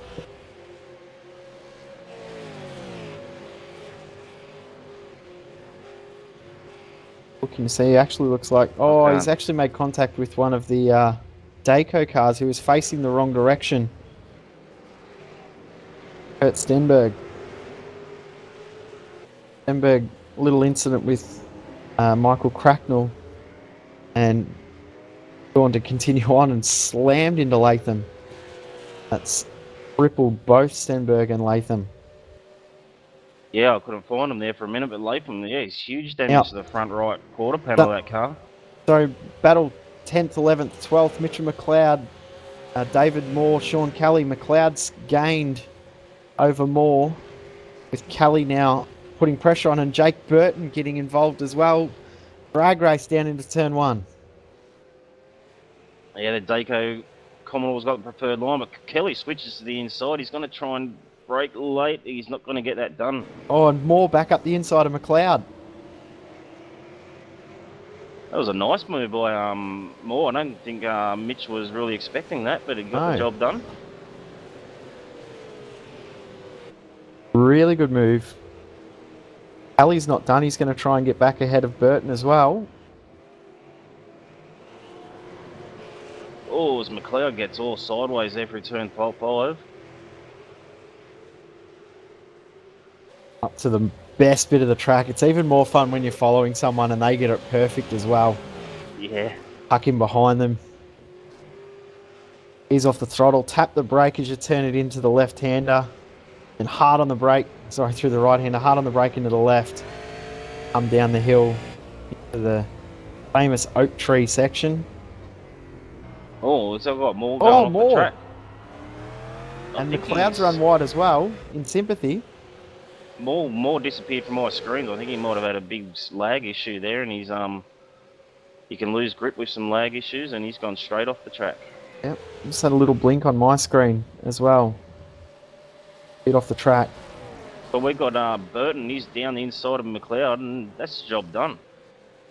He had that done before the corner, Jay. Yeah, and we're just hearing Kurt Stenberg's blown it up.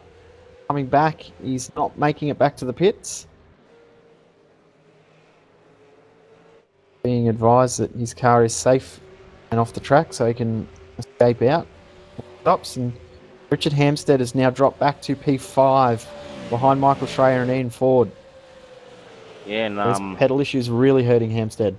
A TTR spy guy has actually come up and he says that lap 10 is probably the earliest you can pit, so Hampstead will be hanging out to try and get in the pits and get those pedals sorted. Yep.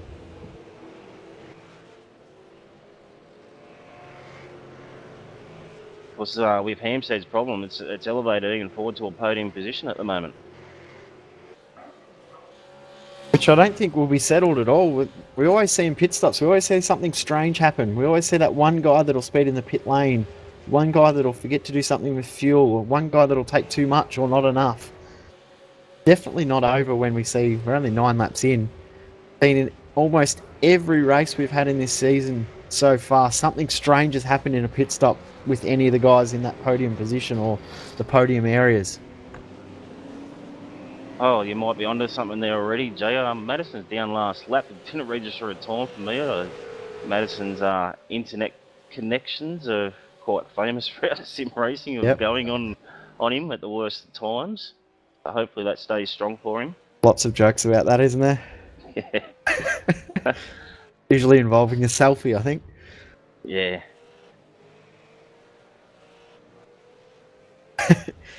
I've been keeping an eye on the gap from first to second, and it was about 1.2 seconds when Madison got past Hampstead, and it's now out to 2 seconds. So Jared's still showing some pretty good Michael speed Healy. out front.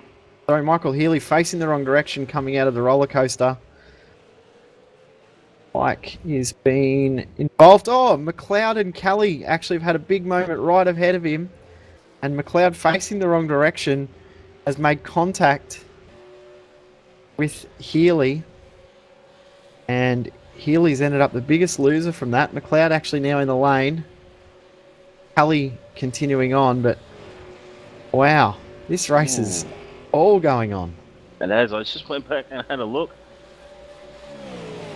the experience in the car between Kelly and McLeod, they've had that much damage, troubles already tonight. It's quite uncharacteristic for those guys.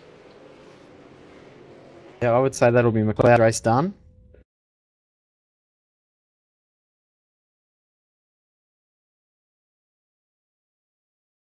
Sean Kelly's got the most beat up car out there, but he's still lapping. He's in 15th position.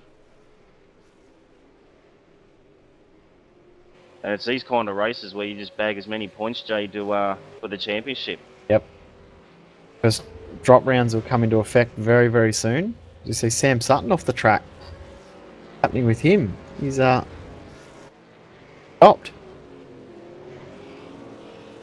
Yeah, it's a bit of a funny one. He just pulled over and stopped the car, didn't he, just before he comes up to the oak tree.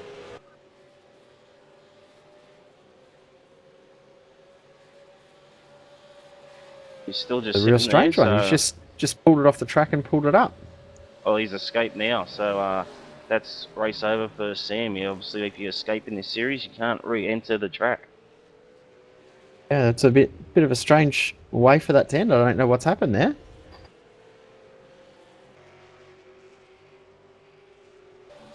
Well, after 3 laps, Madison Down has finally registered a lap time, so it looks like whatever the problem he had might be fixing itself. Yep. Always a good sign. Oh, it's got Lee Ellis up the inside of Hampstead. He's pushed his way through there, and Ellis has got the job done, and now Aaron Hamilton is having a good look. We're on to lap 11, so I believe we are in the pit stop window. Yep. We'll see some guys start to come in very soon.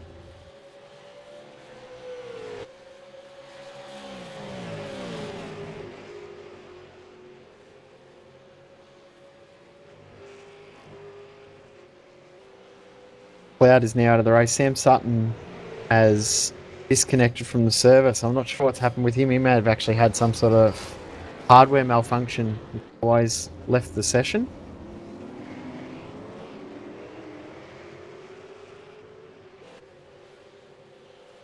There's a great battle going on between the two sim pit cars of McKnight and Carroll, and just in front Hamilton and Hampstead. They're having a good battle at the moment. Here comes Hamilton up the inside of Hampstead. Move done. Yeah, I'll just They're having not a look. fighting too much. Hampstead's definitely not getting full throttle up the straight there.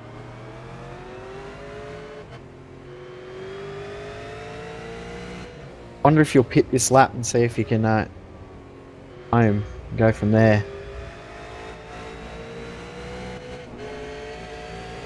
Continuing on. Drivers continuing on. As now, as the sim pit car of Carroll makes its way past. Come past that the was car close. that's parked on the side of the road. Yeah, it's Corey Corey Slade. Slade. Weird. Yeah, Corey's sitting 4 laps down at the moment in the standings, but yeah, it's a funny place to park it. Like Corey's having some troubles. He's trying to move the car, but doesn't seem to be wanting to respond for him.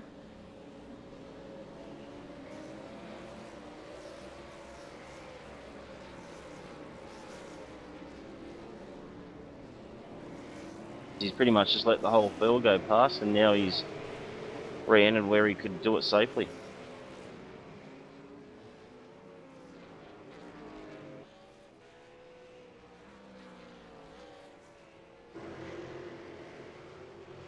So we're on lap 12 of 40 here for round 10 of the Premier Series. Jared Filsell currently leading 2.6 seconds ahead of Madison Down. Ian Ford in P3, Michael Schreier 4th, and Lee Ellis in 5th.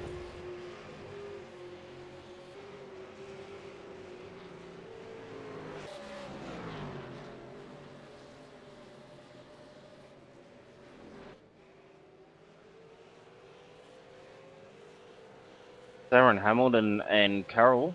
Carroll's looking to make a pass at any stage on Hamilton. He looks like he's got a lot more pace at the moment, Carroll.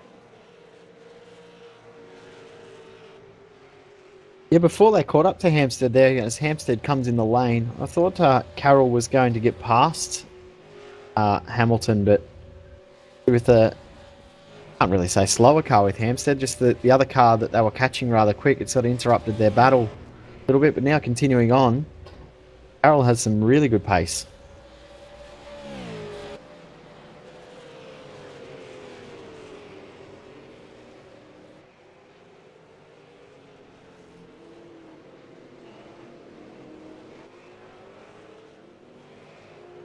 Welcome back through So I was going to say, just looking back through the field, it doesn't seem to be too many battles. I've got two cars actually side by side. Brian Borg and Paul Gorrell into turn one. Looks like Brian Actually- Borg's made that pass stick. Actually, Borg and Cracknell. Cracknell in the Simpic car. Sorry, Cracknell. Get the Yeah. move done, yeah. Crackers tries to get back through the field and just up ahead, Heath Brennan running off. Ready to find motorsport entry. Interesting colour choices with the orange wheels and the green livery. Yeah. Stands Hey. out, doesn't it, the orange wheels? Yeah, Heath was fairly much a newcomer coming into the last Premier Series. Actually did a great job. He finished in the top 40 in the championship last time around. So good job for him to be able to do that. Now seeing him pretty much in top split nearly every round now. So doing a really good job as a fairly much a newcomer. Yeah, no, he's doing an excellent job. Got a couple of guys in their team that are showing a lot of promise. Good to see more guys coming through the field that we haven't noticed before. So that was one of the whole aims of the Premier Series, wasn't it, Jay? To give guys that are coming into the V8 something to aim at. So it's good to see that part of it's all working good. Now change of position, P9, P10, Jake Burton into turn one, gets past Wayne Burke.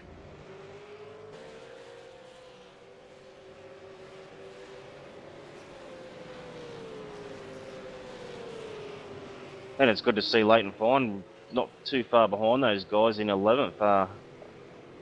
The Mad Cow guys. Team that we used to know as Overclockers Australia, which had some really good drivers back in the day. Michael Fabian, back when we used to broadcast, he used to push for those top couple of spots, and we actually were wondering when he was going to break through for his first win. Seen him in the V8 Supercar for a long time. Hopefully we'll see him back in Enduros.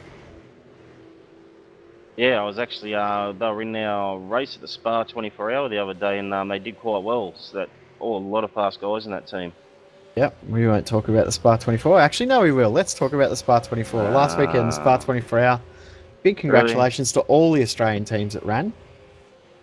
I'm not saying that we did a good job either of our teams, Brooksy, but well done to the guys that actually finished the race, which I think's a pretty good achievement. There are, I think, 7 Australian teams or 8 Australian teams in the top split. 6 of those teams finished. Yeah, it was. Including your team. Including Racing with the us. OSR guys. Yeah, it was good driving with those guys. It's a long race. We just had a couple of unfortunate incidences, which I'm sure pretty much every team did throughout we the did 24 too. hours. But it's a good race, and like you said, it's an accomplishment just to finish a race like that. So yeah, we've got actually another one coming up in the Australian Endurance Championship, not too far away. Another Spa 24 Hour. So Yeah, the Australian Endurance Championship Spa 24 will be on the last weekend of September. And the weekend after that is the V8 Supercar Premier Series Bathurst 1000. So back-to-back Euros. Back-to-back awake all night for sim racing. Can't wait. I'm going to have to start buttering the wife up now, otherwise I'll end up in divorce court. 2 whole weekends on the sim. 2 in a row. Yeah. Of course, our coverage of the Bathurst 1000 will actually be on the Saturday night and the Sunday. It is, of course, slightly a date clash with other real-world events, but unavoidable. We thought we'd prefer to clash with stupid round ball football codes than clash with motorsport. So it'll be on Saturday nights, 2nd, 3rd of October. I can't remember the dates off the top of my head. 3rd of October, I'm fairly sure it is. Saturday night, we will have coverage of the qualifying and the top whatever number we decide. I think it'll be 15 shootout. Yeah, I And think then it's gonna be the Sunday, top 15. Sunday morning and afternoon, we will bring the race live on V8's Online from Mount Panorama. Cannot wait for that. And then, of course, the weekend after that is the real life Bathurst 1000. Then the weekend after that is the iRacing official Bathurst 1000. So 4 weekends in a row. Yeah, it's going to be a pretty hectic couple of weeks for us, but I can't wait. Bring it on.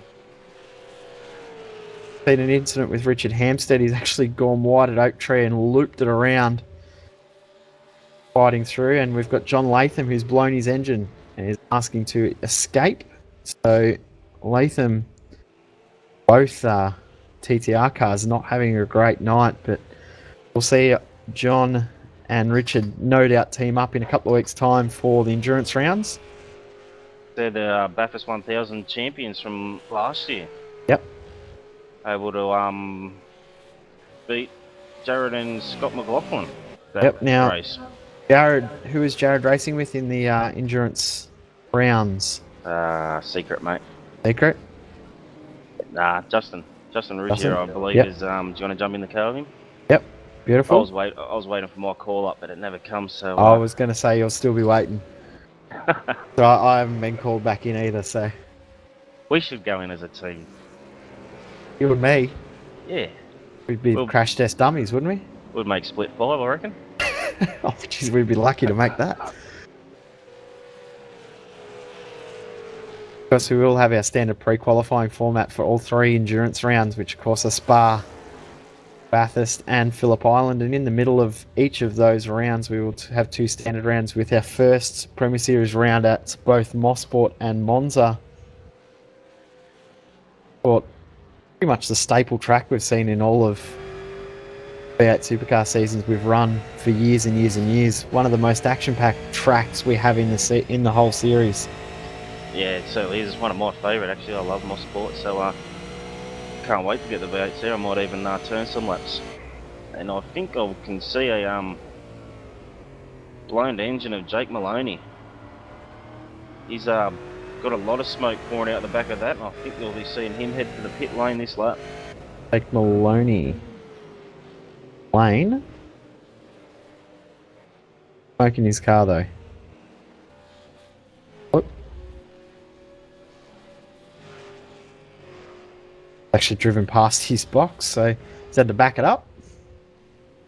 Interesting to see that not many guys have pitted yet. I actually thought a lot more guys would have been in and made their pit stops already. Especially if you're in a battle pack to try and break yourself out of that pack, but only had about 10 guys to pit so far. There'd be a lot of guys worried about tyres, I think, Jay, and this they don't seem to be holding on too good, and especially a 40-lap race there. I think they're going to try and evenly split them. Sometimes you wonder if the tyre life isn't that great at all, whether, even for some of the guys that are a little bit further in the pack, whether pitting twice for tyres isn't a terrible strategy. No, well, exactly. That probably wouldn't be, depending where you are in the race, of course. That could be a good strategy. Smoke everywhere in the pits now. There's blown cars everywhere in pit lane. Phil leading by 2.7 seconds over Madison Down. Ian Ford 6 seconds behind Phil Sale, with Schreier in 4th position and about 14 seconds behind the leader. Rounding out the top 5 is Lee Ellis, and is around about 18 seconds behind our leader in Phil Sale.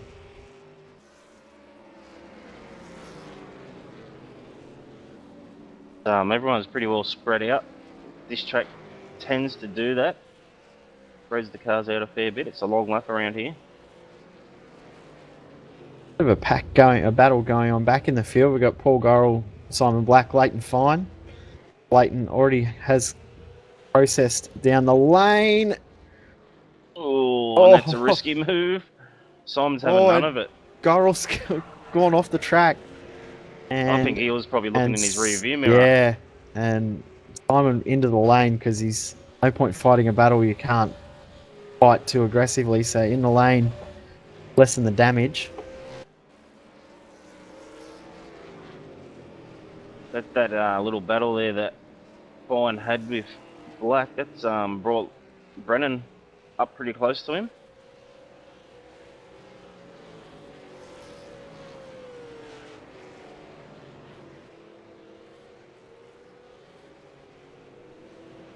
The furthest up the field that has made his pit stop is Wayne Burke, then Leighton Fire, and then Richard Hampstead. So Wayne Burke's probably got himself in the best position, looking especially at the actual time for his pit stop, only 15.8 seconds. Comparing that to Leighton Fine at 20.1 and 3.3 seconds. Of course, Hampstead may have actually had the spanner out and doing some legitimate work on his rig while he's at the stop. Yep. Yeah, that is a quick stop for Burke. We'll have to. Well, Burton's in the pit lane now, so we'll keep an eye on what Burton does. Gauge his pit stop. Looking at the times, that stop by Burke is about 3 seconds quicker than anyone else in the field now. I don't know if that's cutting it a little bit too fine.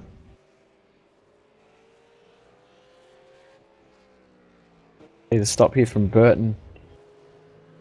About over 17 seconds. 18.5 seconds, so 3 seconds lower than we saw from Wayne Burke, who was going to come out just ahead Ooh, of job Burton. done. Yeah. Yep. So they were battling before that pit stop. Or moving Well. to turn one a couple of laps before Wayne pitted. It's definitely paid off for Burke, the shorter pit stop. We're going to have to keep an eye on him towards the end of the race, and because he might have to go into fuel conservation mode. Having a look at some of the others, Sean Kelly, 23-second pit stop, but that's hardly surprising with the damage that he was carrying.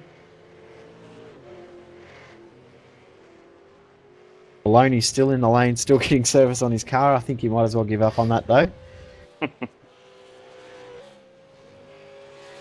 So here we go, Madison down in the lane. He'll try and get a little bit of an undercut on fresh tyres here on this out lap. He's pitting what I would guess will be 1 lap earlier than Phil Sell. Phil Sell now on lap 20, so when he comes past the line, it'll be halfway through the race. Yeah, I dare say you'll see Phil Sell react immediately to diving into the pit lane.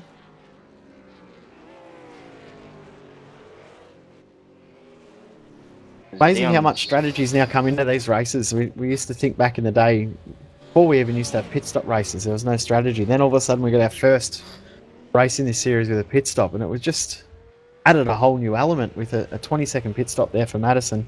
These pit stops are really changing the way guys are thinking about how they're going to go about this race. Yeah, most definitely are.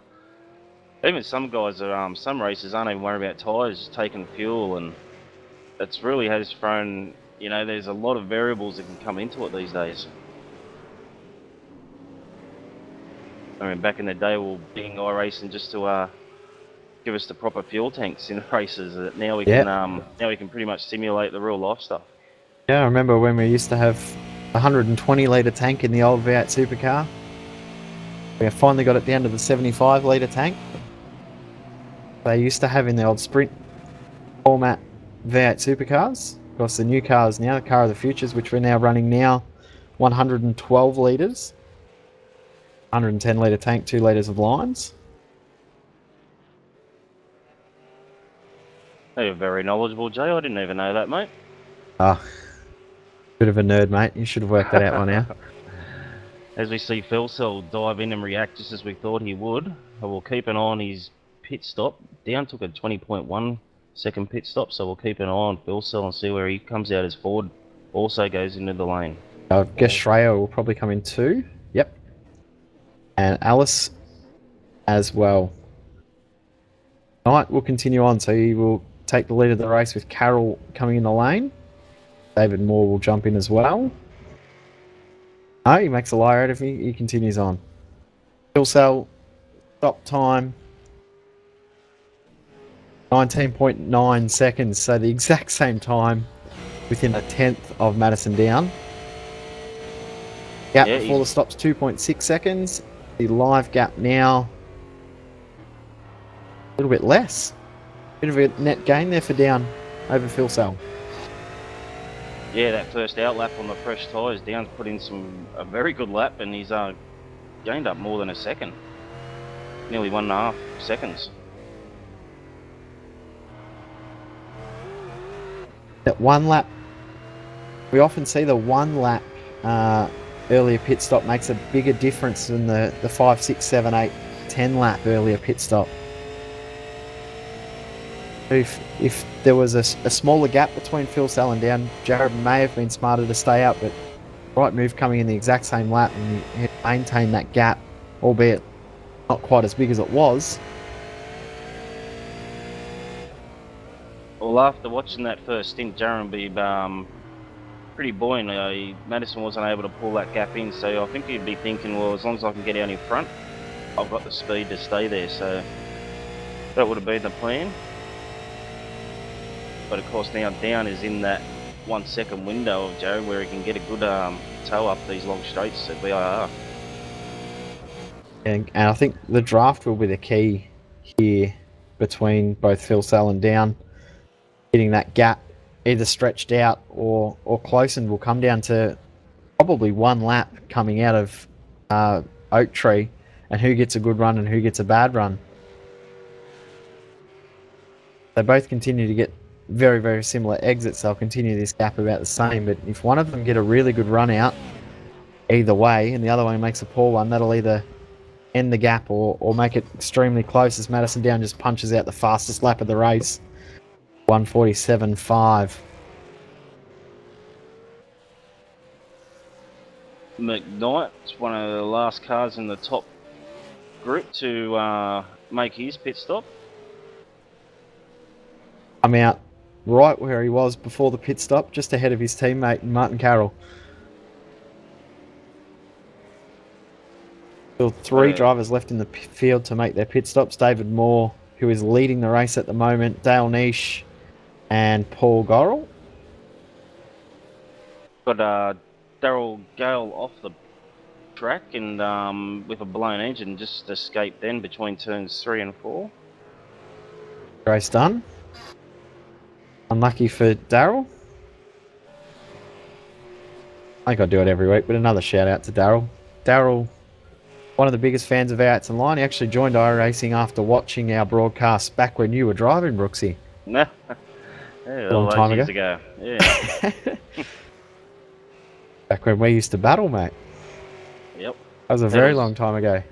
Pedals just collect dust now. What's pedals? Oh, are they those things there? Yeah. Get what they are. I'm having a good look at this battle between Sean Kelly and Alan Mayer, I think it is. Yeah. Got Senjin Delilac and Michael Healy in behind as well. 18th, 19th, 20th and 21st is Sanjin. Oh, you can't go too wide there. That is ballsy. You're going to try that. There's no way you can do too wide there. Phil Sell now just clocks the fastest lap of the race. A 47.3 quicker. 10th quicker on his outlap than Down's outlap. As David Moore is in the lane, so that will cleanse the front of the field.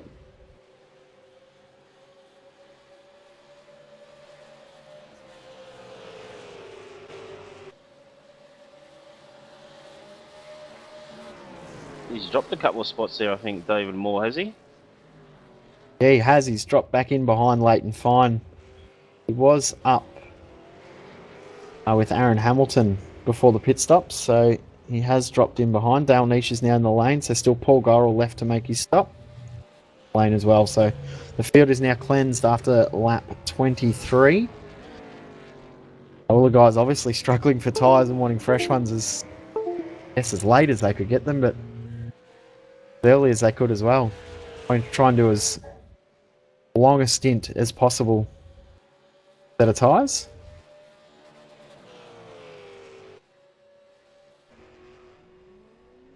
Tell you what must be really tough for these guys, especially with this tyre life battle that they're going through. Had pre-qualifying where it's been absolutely overcast, cold, premium conditions for punching out fast laps. They've then gone into qualifying where it's ultra hot, ultra slow, no grip. Now they're in a race within the middle conditions. They would have no idea where their setup needs to be. No, you're exactly right. And talking of tyres, it's tyres that can't handle the weather, so they would have no idea what they've got to do to the car to even make the tyres last, because the weather variables are so extreme. But they've they're all got the same conditions to play with, so Yep. they're all doing an awesome job. Exactly the same equipment in all the cars, so it really comes down to driver skill, because as we were talking about in qualifying, the first 3 guys in pre-qualifying all using identical setups in the car, so I would almost guarantee that the guys have slightly adapted them for the races and almost all gone the exact same direction with them.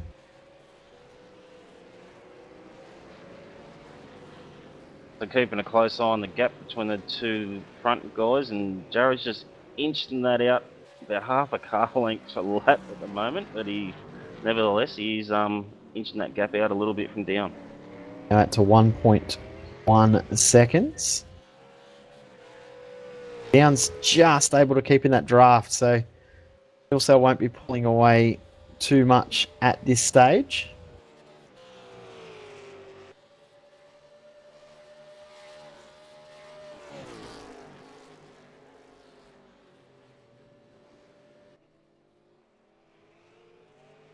Oh, so I'll just go back to position 26, Simon Black and Heath Brennan side by side through turn 1.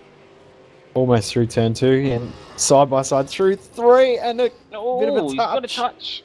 Oh, and Black's in the fence. That's not the person you want to make contact with either. No, Ed Stewart. May as well punch the boss in the face and you do something like that. But I'll expect car 82 to be driving down the lane for a drive-through penalty any time now. In Heath's defence, he did slow down to try and redress, but too much damage there for Simon, so Heath's continued on.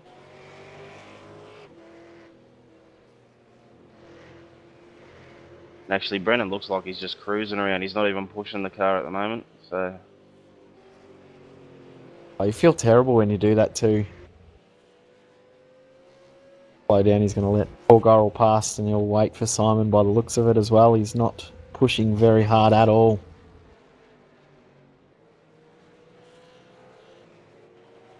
Gap at the front has closed slightly.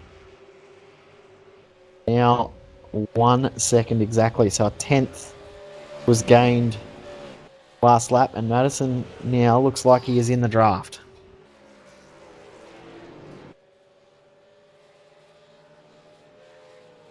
I say it every week, Jay, it blows me away, the consistency of these guys and the absolute limit they drive on at the front of this field. These guys are freaks. They're honestly the best we have at this pretty much in the world. Yeah, but you put them in any car and they can compete with the best on iRacing. So it's not just iRacing too. I mean, obviously look at Josh Muggleton with the GT Academy last year, and R Factor. Madison Down was very good at the R Factor as well. So yep, a lot of these guys also punching out laps on Assetto Corsa as well now. Actually, quite enjoyable as well. But Hampstead now starting to make his way back through the field. Got ahead of Aaron Hamilton. Maybe he's fixed his issue. Yeah, we're just having a look. His previous couple of laps well into the 47s, so his fastest lap of the race was a 47.8.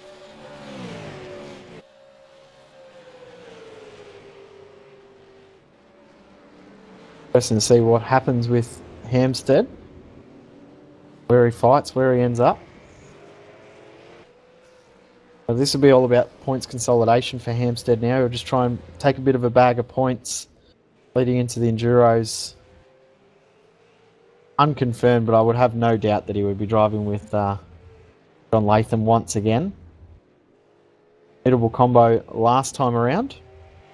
Oh, yeah, they've kind of got it, don't they, to try and defend the crown? Have to. Because the rule that has been implemented for the Premier Series is the driver pairings must be the same for all 3 rounds of the Enduros. Does mix it up a tiny little bit. Plan ahead. I wouldn't be surprised if some blokes have had to postpone their wedding or something just so they can drive all 3 rounds, Joe. Hey, you just know something I don't? I haven't heard that yet, but I probably will hear some stories. There's always stories like that. I'll admit it, I've put in for holidays from work. Actually, I've put in for holidays for the 24-hour race. The AEC 24-hour race. That's correct, yep. Now, while we're talking about the AEC, I want to put a bit of a shout out to our good friends over at RRTV, Redback Racing TV, and Bernie Weemers, and Adrian also does a commentary over there. They do a fantastic job. Make sure you check out their coverage of the AEC. They do a really, really good job, and great to have a fellow broadcaster within the Australian-New Zealand community. Yeah, those guys are doing a really good job, aren't they? Quite enjoy watching their broadcasts. Not many people realise this, but all us broadcasters, we all actually get along. We don't have rivalries or bickering or anything. We're all here to help each other. We're all here to grow sim racing within Australia and New Zealand, especially us guys and all the overseas teams that we work with as well. So worked with RaceSpot and Glacier back in the day, and also done work with a couple of American broadcasters as well, LSR TV and ASR as well. We've all worked together for the common good. So one that says we all have a bit of rivalry, they don't really know too well. We all get along very, very well, and we all try and help each other out. So make sure you tune in around the AAC end of September for the 24-hour race. I don't know how Bernie's going to do with that. I know that if we said to Seb we're doing a 24-hour broadcast, he'd say no. Oh yeah, he'd flip his lid. And They're already stressing about the Bathurst 1000. It's all very amicable, and you can learn a lot from watching the other broadcasts as well. They do obviously do some things better than we can, so you can learn things from them. And it's not just the broadcasters either. A lot of the series, like the Premier Series, AEC, they're all organising their series so they don't clash, so we can have as big a grids as possible as well. So it's very good to see all that camaraderie going on in the Australian New Zealand iRacing. Yep. Yeah, we when we were organising our schedule, we actually put in blocks of weekends that were possible weekends for the AEC, and we've all slotted in together. And then iRace for Fun in their GT3 Championship, which also runs Sunday nights. Very different car, very different drivers racing that, but they've also avoided having clashes with the AEC as well, because AEC potentially is going to become the premier series within Australia and New Zealand, I would feel, Brooksy, as much as we love our V8. We all love endurance racing. It's definitely growing, isn't it? It's getting better and better. I can't wait for the next round. Disappointed they actually cancelled a round so they wouldn't step on anyone's toes with a scheduling issue. But yeah, as soon as the one race is over, I get over my disappointment of crashing usually, and look forward to the next round. Actually, the last race you didn't crash. No crash, mate. Brought it home with the exact same amount of scratches and dents on it when I got it. So. And guess what? I did too. Our teammates, on the other hand, no good. They Mitchell McLeod, Jared Philsell, both pull your heads in. Cup of cement each. Oh, and we got Heath Brennan. He's suffered huge damage down near the oak tree, I believe. Trying to get back on the track. Yeah, car's all bent up. Struggling to drive that thing in a straight line. Actually going to pull it off. But Kurt Stenberg, he's made it back out on track. He's going around. Car looks pretty worse for wear. Yeah, currently P33. He just put up a Facebook status before saying talent. I did reply and ask him, was there something missing? Was he looking for it? Yeah, I think he was trying to find his talent. Now, gap P1, P2, now less than a second for the first time since pit stops. We're back on again with 11 laps to go. 11 laps to go, and that gap at the front is still sitting at 1 second. These guys are brilliant. The driver's giving an inch.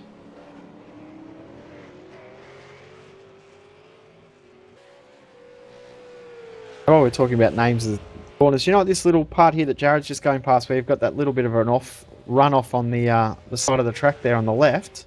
Yep. It's actually called Madison Avenue. Oh, there you go. There you go. There's a little bit of trivia for the day, mate. Down through roller coaster. Second most fun part of the track. Down this hill bit here. Gotta love those S's though, don't you? This track is just amazing. I love it. You spend a lot of the time on two wheels around this track. Actually, it's you got to really attack the curbs. Yeah, the other thing you do too, you drive a lot of this lap with two wheels either in the air or on the grass. Really push the track limits. You run off the curbs and then you clip the grass or completely run off the grass altogether when you cut the corner. Said here, not through NASCAR Bend, but the next corner through the left hook, turn 4. Cut right over the grass. Again, come up here through. Now this is the most fun part of the track. It is. You get through those little S's there and you just wind it right up, don't you? Yep. And Hit that first S, 50% throttle, and here, full throttle. He's tapped the brake a little just to settle the car. And then you full throttle again as you come up the hill. And even here, you've gone down 2 gears. You think you're going really slow, but you're actually still doing 200 k's an hour as you come through that left-hander. Even pulling it up for oak tree, it can be quite hairy sometimes, but you got to be fully committed in there. The corners really, they're so fast. I don't think you realise half the time when you're doing the laps how fast the actual speed of each corner is. You're flat out, you've got the second highest gear ratio down the back straight on the limiter. And to pull it up here as they're just going through roller coaster, they're back to 80 k's an hour from 270. Yeah, you mentioned it's the second longest straight on our calendar, but it's probably also that's probably the second hardest braking zone behind the chase at Bathurst. Hammer Watch, he's now gained another spot. He's now ahead of Wayne Burke. Moving up now to P9. But Jake Burton ahead, about 2.5 seconds up the road. Pace that he's showing at the moment, I think he will get there. Oh, you'll definitely get there. He's just pulled in that 2.5 seconds in about 4 laps on Wayne Burke.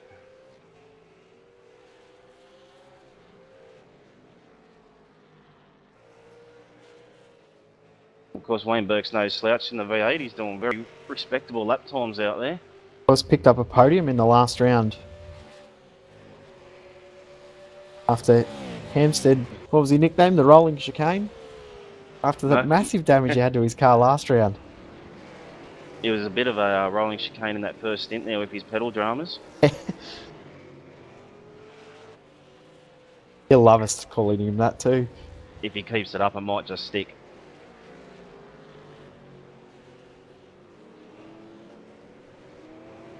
Anyone that hasn't seen our broadcast from the last round, we can honestly say one of the best races we've ever broadcast in the history, the 4-year history of V8s Online. One of the best races, if not the best race we've ever broadcast. So if you haven't watched it yet, do yourself a favour and check it out from last round. Obviously after this round finishes. Yeah, of course.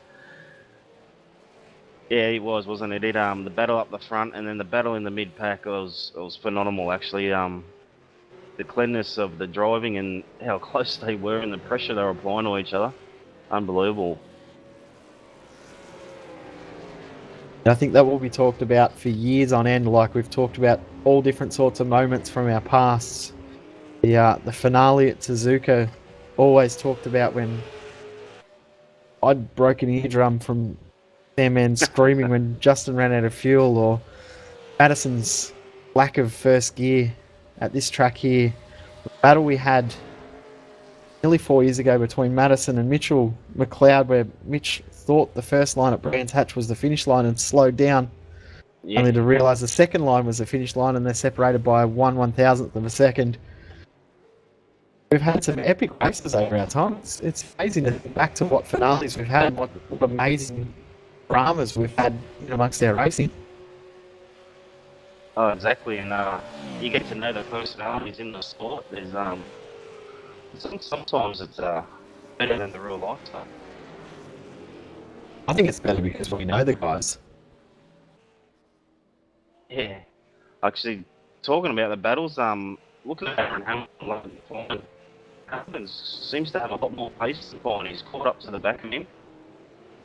It lasted by about the same pace, but the 2 laps previous, he gained a buckload of time on Fine.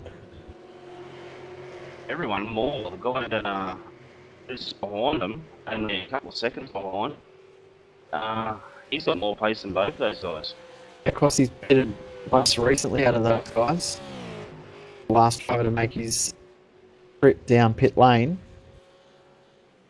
Is Oh, it's Hamilton, Hamilton. all sorts of pressure. Oh, Oh, wow. oh, I thought that was all over. yeah, I thought Hamilton looked like he was actually going to have a look up there. Need to get your exit right here. Or actually, he's got the best run out of the 3 drivers here. Yeah, with that Yep. little mistake from Hamilton, it's actually evened up the gaps between all 3 of them. It's about 0.6 of a second between the 3 of them each.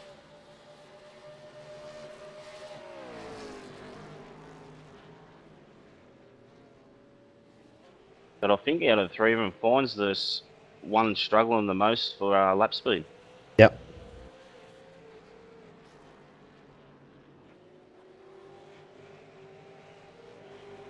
Oh, look at the drive Moore's getting out of that last corner. He'll probably have a look at Hamilton down towards turn 1 here. I've got no doubt he'll look and make a move here. Saying that, Oh, you got a car on the Diamond inside. Black coming out just the wrong moment. And that is massively deep from Moore. He Oh. wasn't able to stick it. That was committed from Hamilton too. I didn't think Hamilton was going to pull that one up. All while this is going on, Leighton Fine's looking in the mirror and thinking, keep going, boys. Now pulled back a second from Hamilton, only half a lap earlier. He was under threat for losing his position.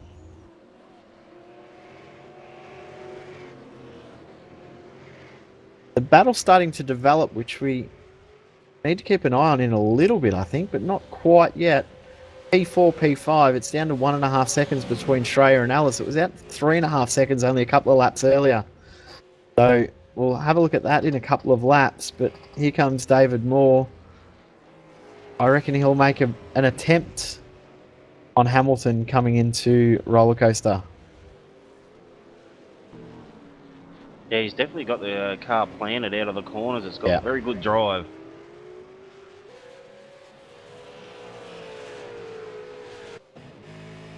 Probably be a little bit too far back this lap. Hamilton was able to stretch that gap a little bit around through Oak Tree. Leighton Fine now has pulled 1.5 seconds. Aaron Hamilton, now that Hamilton has to defend his spot as opposed to attack. Yeah, it's amazing that a little bit of concentration put behind you rather than Hamilton's.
Oh, welcome back. Apologies for the brief loss of broadcast. But a fantastic battle that was brewing before we lost our signal. But Hamilton, Moore, and Wayne Burke, who has lost 3 spots after a little off the track incident at Oak Tree. Got 5 laps to go. The last spot in the top 10 is definitely on. 4th and 5th between Shreya and Alice is really starting to heat up. The gap out in front, Phil Sell from down. Phil Sell now out to a 1.7 second lead.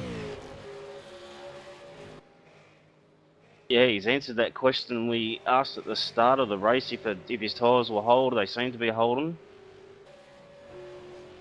So the work he's put in through the week is paid off for him, but I can't take my eyes off this battle between Moore and Hamilton at the moment. And Birkdale has joined after his little off track. Look at Leighton Fine now. He's out to a 2-second gap over Hamilton.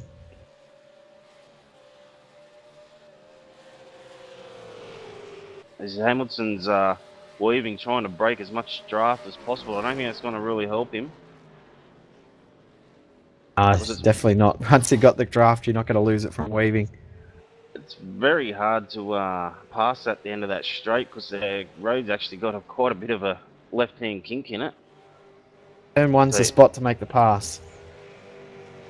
Yeah, definitely turn 1. But it looks like Hamilton's just getting off the last corner a little bit better than Moore, which is making it too hard for Moore to get down the inside of turn 1. That Moore is a lot more committed coming into the final corner under brakes. Oh no, he's turned him. That was always going to happen. Yeah, he was locked those rear brakes and he was more or less a passenger from there on in. Yep. Hamilton even tried to open the steering there. He saw him coming, but was to no avail. Still got tagged. Yep. It was close a little bit, but yeah, that was almost always going to happen. As soon as you saw a foot on the brake, you knew that that sort of incident was going to happen. It looks like Moore has let Burt go and he's slowing down to maybe readdress with Hamilton. Overly hard. Yeah, he's slowing right up to let Hamilton catch. Back up. Now, 4th, 5th. 3 laps to go as they come to the line. Michael Schreier in 4th, Lee Ellis in 5th. Been starting to get close for the last few laps and now it's finally there. Alice now right on the tail. Yeah, only 0.6 of a second off Schreier. But the other battle that you mentioned, Jay, of Burton catching Carroll, Hampstead catching Burton, they're all going to catch each other at the same time. Looks like it's playing out as well. Yep.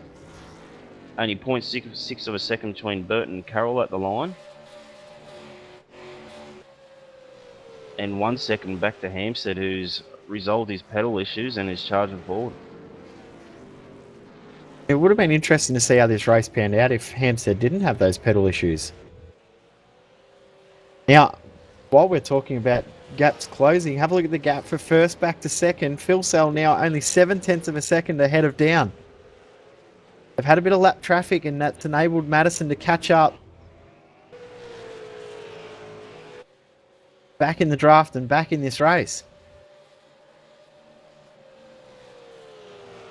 Yeah, he's definitely there, isn't he? He's in that draft, so anything can happen from here.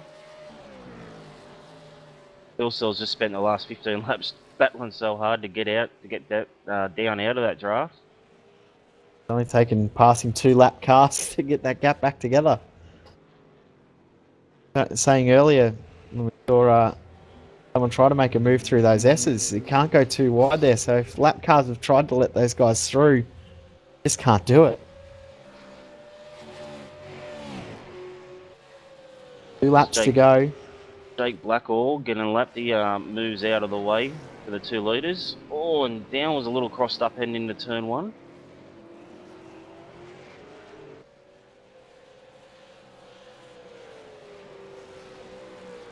I don't know which battle to watch now. They got a huge gap over Ford, who's 14.5 seconds behind down. So these two are showing they're the class of the field again.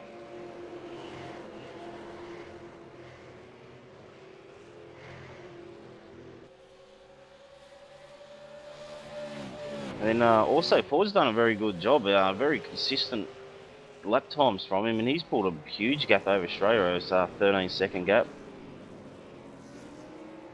Quite spread out at the top, but Schreier's got his handful. Lee Ellis, 0.3 of a second. He's right up under the wing of that SSR Falcon. I don't know how well this is going to end as Alice all sorts of sideways, kicking up some dust.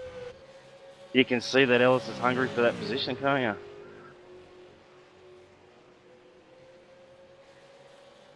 I love how the cars bounce off those curbs coming through that section.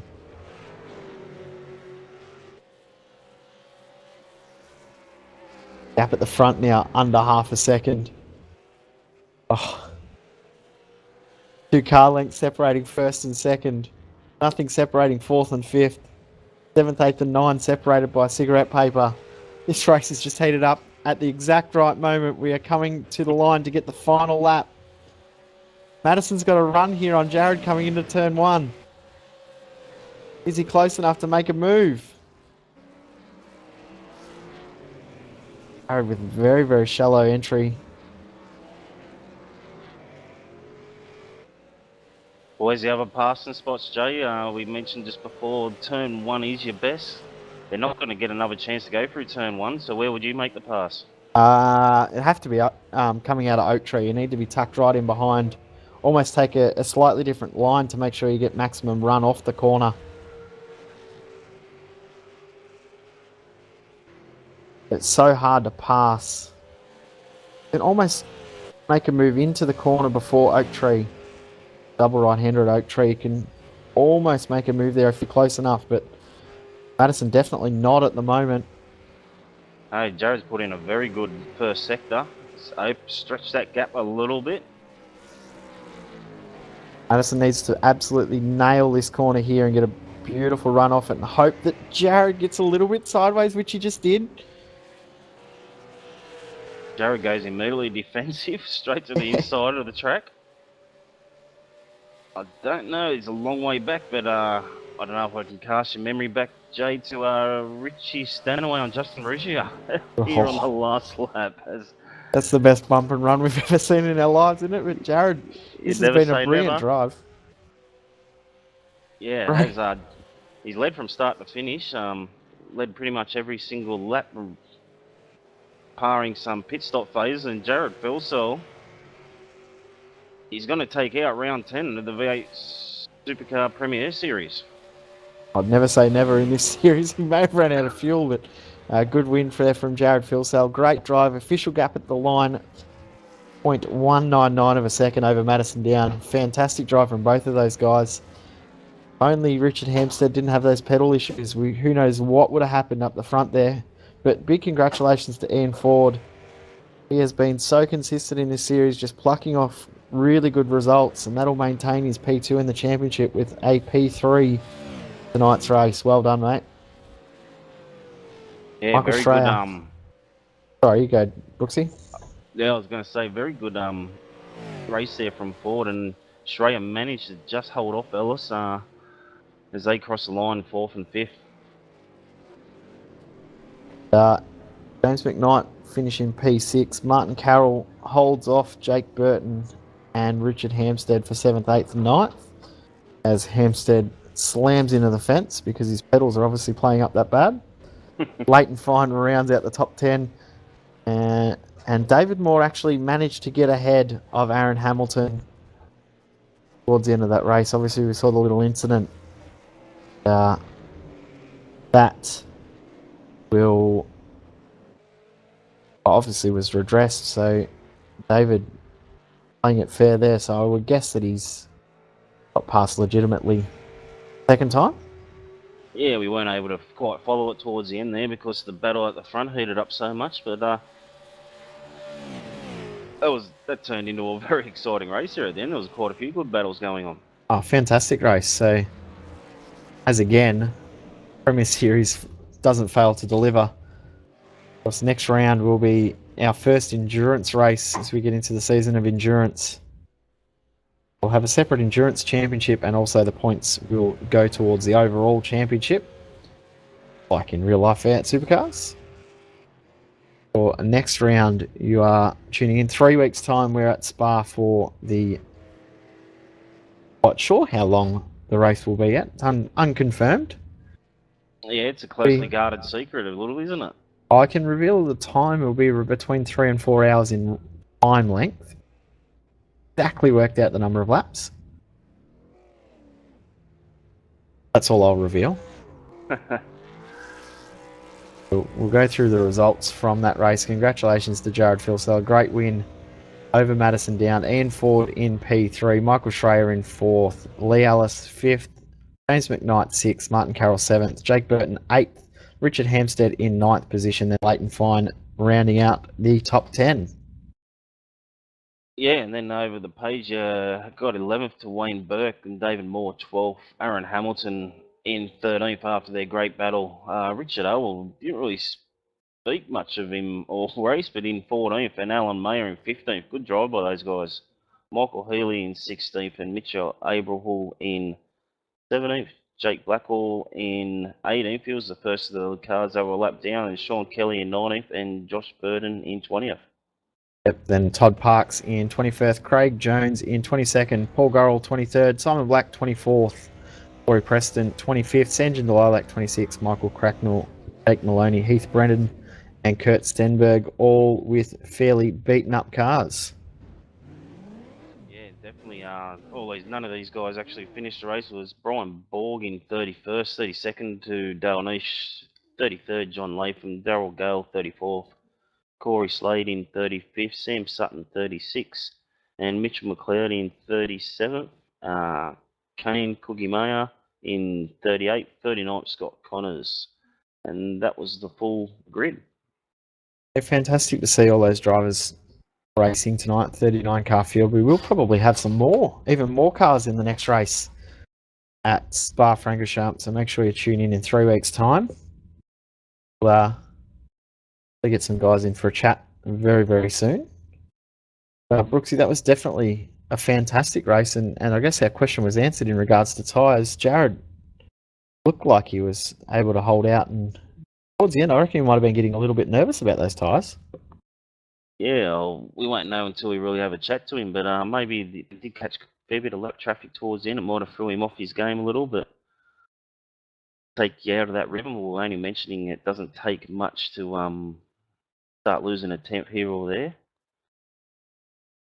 But nevertheless, he was able to hold on and come away with a good win, leading 39 of the 40 laps. We'll drag Madison in for a chat. He's here to join us for some interviews. We'll go to Mad. You there, mate? Yep. Probably not the result you wanted in regards to that, but that was a pretty good battle, especially how quickly you closed up to Jared at the end there. Yeah, absolutely. In typical VIR fashion, I got an absolutely dismal start, which didn't exactly help. But yeah, I think Hammer had some kind of throttle issue that took him out of the equation. That was a shame. It was a pretty good battle in the first 5 laps between the three of us, but yeah, just didn't quite have it for Jared. I think our pace was almost identical, but I think if anything, he was just a little bit faster than I was. But it was pretty hard to choose between us. But I was just trying to stay there and be a pest, basically, and keep putting the pressure on, and hopefully he'd make a mistake. And a few mistakes came right at the end there, but I think the traffic just upset his rhythm a little bit, and then a few more mistakes came, but just wasn't close enough and just didn't quite have the pace to capitalise, unfortunately. But Jared drove brilliantly. I mean, you can't expect guys like Jared Filsell to make a mistake, and they don't come often.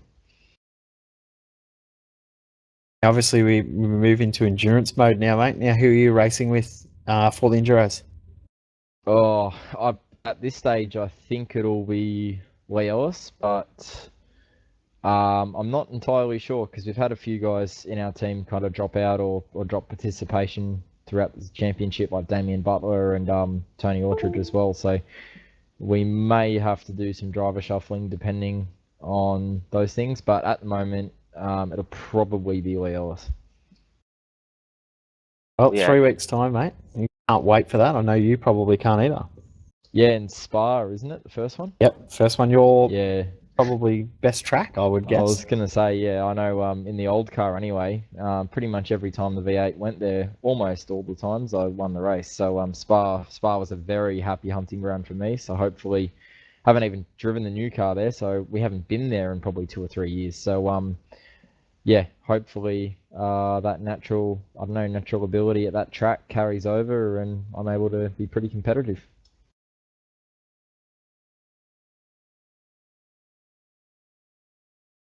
Brooksy did have a question, but I cut him off. Ah, sorry, mate. I was going back to your drivers. You're shuffling your drivers around, Madison. I think we've got to pull drivers out of retirement for the Enduros. That you'd have to be pretty confident with the caliber of the guys you got. Yeah, absolutely. We've got to look at, well, one, the ruling and if there is any around it. I know there was a bit last year to do with who can pair up with who, but if there's not, we've got to look at it with the championship in mind as well, and decide whether we want to throw all our eggs in one basket as such, and put our best combination forward and then kind of write the others off, or whether we want to try and give ourselves multiple chances of winning. So we've got some pretty competitive drivers in our team, and us as ANZ as well, but we just don't quite have a full roster at the moment. We've only got, I think, 4 drivers running at the moment all the time, which would work well, but it depends if some other guys from the team want to come back or not. So anyway, it's going to be something we've got to look at in the next probably week or two and decide who's driving with who. But in the end, I think all the combos will be pretty strong. Yeah, I'll confirm for you that you can have, there's no restriction on driver pairing. However, all 3 Enduros must have the same driver pairing. Yeah, okay, no worries. Yeah, that's good.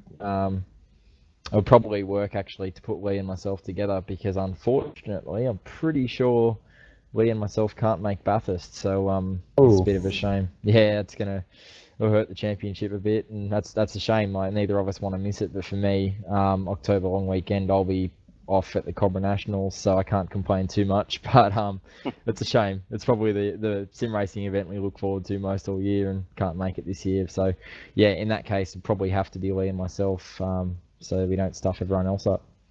Oh, good luck, mate. We'll talk to you in a couple of weeks. Cheers, guys. Catch ya. We will go to Jared Philsell next. Congratulations, Jared. Great win, mate. Cheers, mate. It was pretty tough out there. Yeah, well, how were you going for tyres? That was our main concern, was you managing to keep the tyres fresh towards the end of that stint. Tyres were fine, just losing rhythm with a few laps to go. Kind of brought Mad back in, and yeah, but that's alright. The tyres were fine, completely fine. They felt good though. Yeah, well, speaking about the rhythm, the lap times you and Madison were doing pretty much identical. Lap after lap was pretty much the same time within a tenth. How hard is it to keep that rhythm for the full 40 laps? Pretty bloody hard. I don't have my relative up when I race, so you don't know what time you're going to do until old mate Ring tells you. So yeah, it was good to be so consistent. That's what you need to do to win races. Obviously a good stepping stone for you, mate, going in towards the endurance side of things. Yeah, Looking definitely. forward to that, obviously. Yeah, definitely. Hopefully Justin can get his bum in the seat and learn the car all over again. Is that going to be your toughest thing, is helping Justin get back into the swing of things? I think 100%, because he's always on driving GT3s, driving everything else. He's got to get his head around this car again and learn how to be quick in it. No doubt he won't take too long, because at Oran Park I convinced him to race, and it only took him about a night to get back in the swing of things, and he was up there. Now, obviously, we've heard news come out today recently of an alliance between your team and Synergy Sim Racing. Now, that apparently has come because of your bromance with Bo Cattell, is that correct? That is 100% false. Not what your team boss says. Yeah. But talk about it, mate. Has it actually helped you this round, obviously? Yeah, it has. I'll say it has, yeah. I've tried all different setups in a hosted race before the actual servers went up, and all my sets were pretty junk. But yeah, we've got one trusty baseline which works on most tracks, and that was junk, but that got fine-tuned by one of the other blokes on the other team and handed it back, and it was Awesome. So I have to thank David Moore for that one. Mate, we'll let you go. Congratulations. We'll see you in 3 weeks' time at Spa. Good luck. Thanks, mate. Well done. Great drive. We'll go to Ian Ford next, 3rd position tonight. Congratulations, Ian, consolidating that 2nd position in the championship, mate. Well done. Yeah, thanks, boys. It was a pretty average race for me. It was just one of those lonely races where you're in no man's land. But you know, that start was pretty ferocious with Lee going one side and Mitch going the other side. Thank God I managed to survive that, and then I had the honours of Lee just driving off the road in front of me, so I didn't really have to overtake or dive or battle anyone. So great way to keep 2nd in the title, and you know, keep that title hope alive. And heading into the Enduros, it's going to be a pretty strong pairing that we've got lined up, so hopefully we keep the points going in there. Speaking of the pairing, are you able to reveal who your partner will be? I have no idea, but I'm going to anyway. I've got Benjamin Smith, who's been running with us a lot in OSR, all that sort of thing. He's almost completely on my pace. Just need to make sure that he gets consistency right heading into Enduros, because, you know, we don't want a fast person that throws it in the wall, and I'll try and keep it out of the wall myself. But, you know, we're aiming for top 5s in the Enduros. We should have a good car set up for most of the tracks. Just absolutely looking forward to heading back to Spa in this beastie. A pretty good pairing you'll end up with there, mate. As you said, if you can keep it consistent, you definitely will be able to compete for top 5, no doubt. Oh, that's the plan. I think a lot of the other driving lineups we've got ready, which I don't think we can really reveal, is they're all, like, you know, going to be very consistent and capitalise on, like, the driving abilities of each driver. So hopefully we make a good setup and, you know, give it all we've got, and, you know, the Demidov and Maverick cars should be in the top 10 come the end of the race day. Oh, good luck, mate. We'll see you in 3 weeks' time at Spa. All the best. Thank you. And we'll go right at the end to Simon Black to finish us off. Simon, eventful race for you, mate. You got punted. Yeah, we tested the paddle strength on it that time round. We got you on the broadcast. Brooksy made a comment that punting you would be like punching your boss in the face. Brooksy. That one come from the Marty Atkins draw, I think. Yeah, that is out of the Atkins draw. He's a bad influence, what can I say? Oh, he is. We love him, don't we? Oh, we do. How did he go with the big stick tonight, too? Did Marty get it out or not? He might have got it out once or twice, actually, but they were still having a bit of discussion about 1 or 2 incidents when I came over here. Obviously, we've been talking to the drivers that have come in about endurance mode. Race length for the first round of the Endurance Cup at Spa, confirmed yet? Unconfirmed? Yeah, well, we'll say it's confirmed, yes. It's you and me that's deciding, really, so... Yep. Well, let's confirm it now. Okay, 4 hours it is. Yep, done. So we'll do it as a 4-hour timed race? Yes, I think that'll be the way to go. There you go, guys. There's your exclusive for tonight. 4-hour timed race at Spa for the first round of the Endurance Cup. Second round will be the Bathurst 1000. Third round will be a Phillip Island 500. Very correct. That should be fun. Wait. Forward to it. Will there be a shootout for the Spa round, or just a pre-qualify and then a normal qualifying? I think we'll do a bit like we did for Bathurst last year round, where we'll have a pre-qualifying to get into the event, and then on the Saturday we'll have qualifying and then a top 15 shootout, and hopefully a few other fun races as well.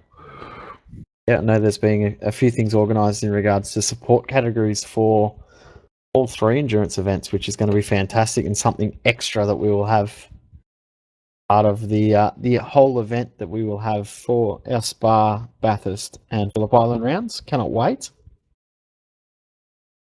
Yeah, should be some exciting stuff. Lots of racing. Yep, that's what we love.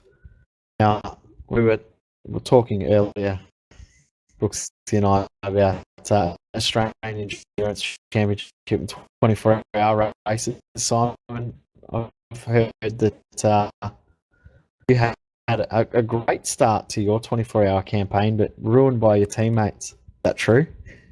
Yep. I'll just have a chuckle, but it's teammates, it's fun.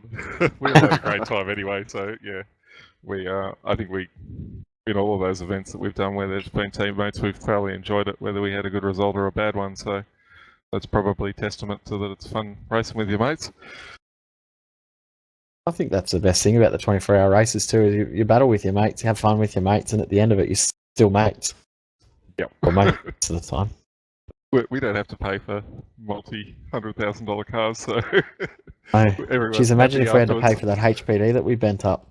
Yeah, that'd get expensive with you guys driving it, wouldn't it? Oh, boom. With us driving it. Imagine the insurance on it. Oh, we might wrap it up. I think, Brooksy, thank you very much for jumping in with Sandman away. And of course, a big shout out to Reese as well. Oh, if I mentioned Reese is a bit under the weather. Big thanks to him. Big thanks as well to Kane for getting up at all hours of the morning to help us out with our broadcasts. So thank you, Kane. We might wrap it up. Thanks, Brooksy. Thanks, Simon, as well for all your help. Thanks, everyone, for watching 10 of the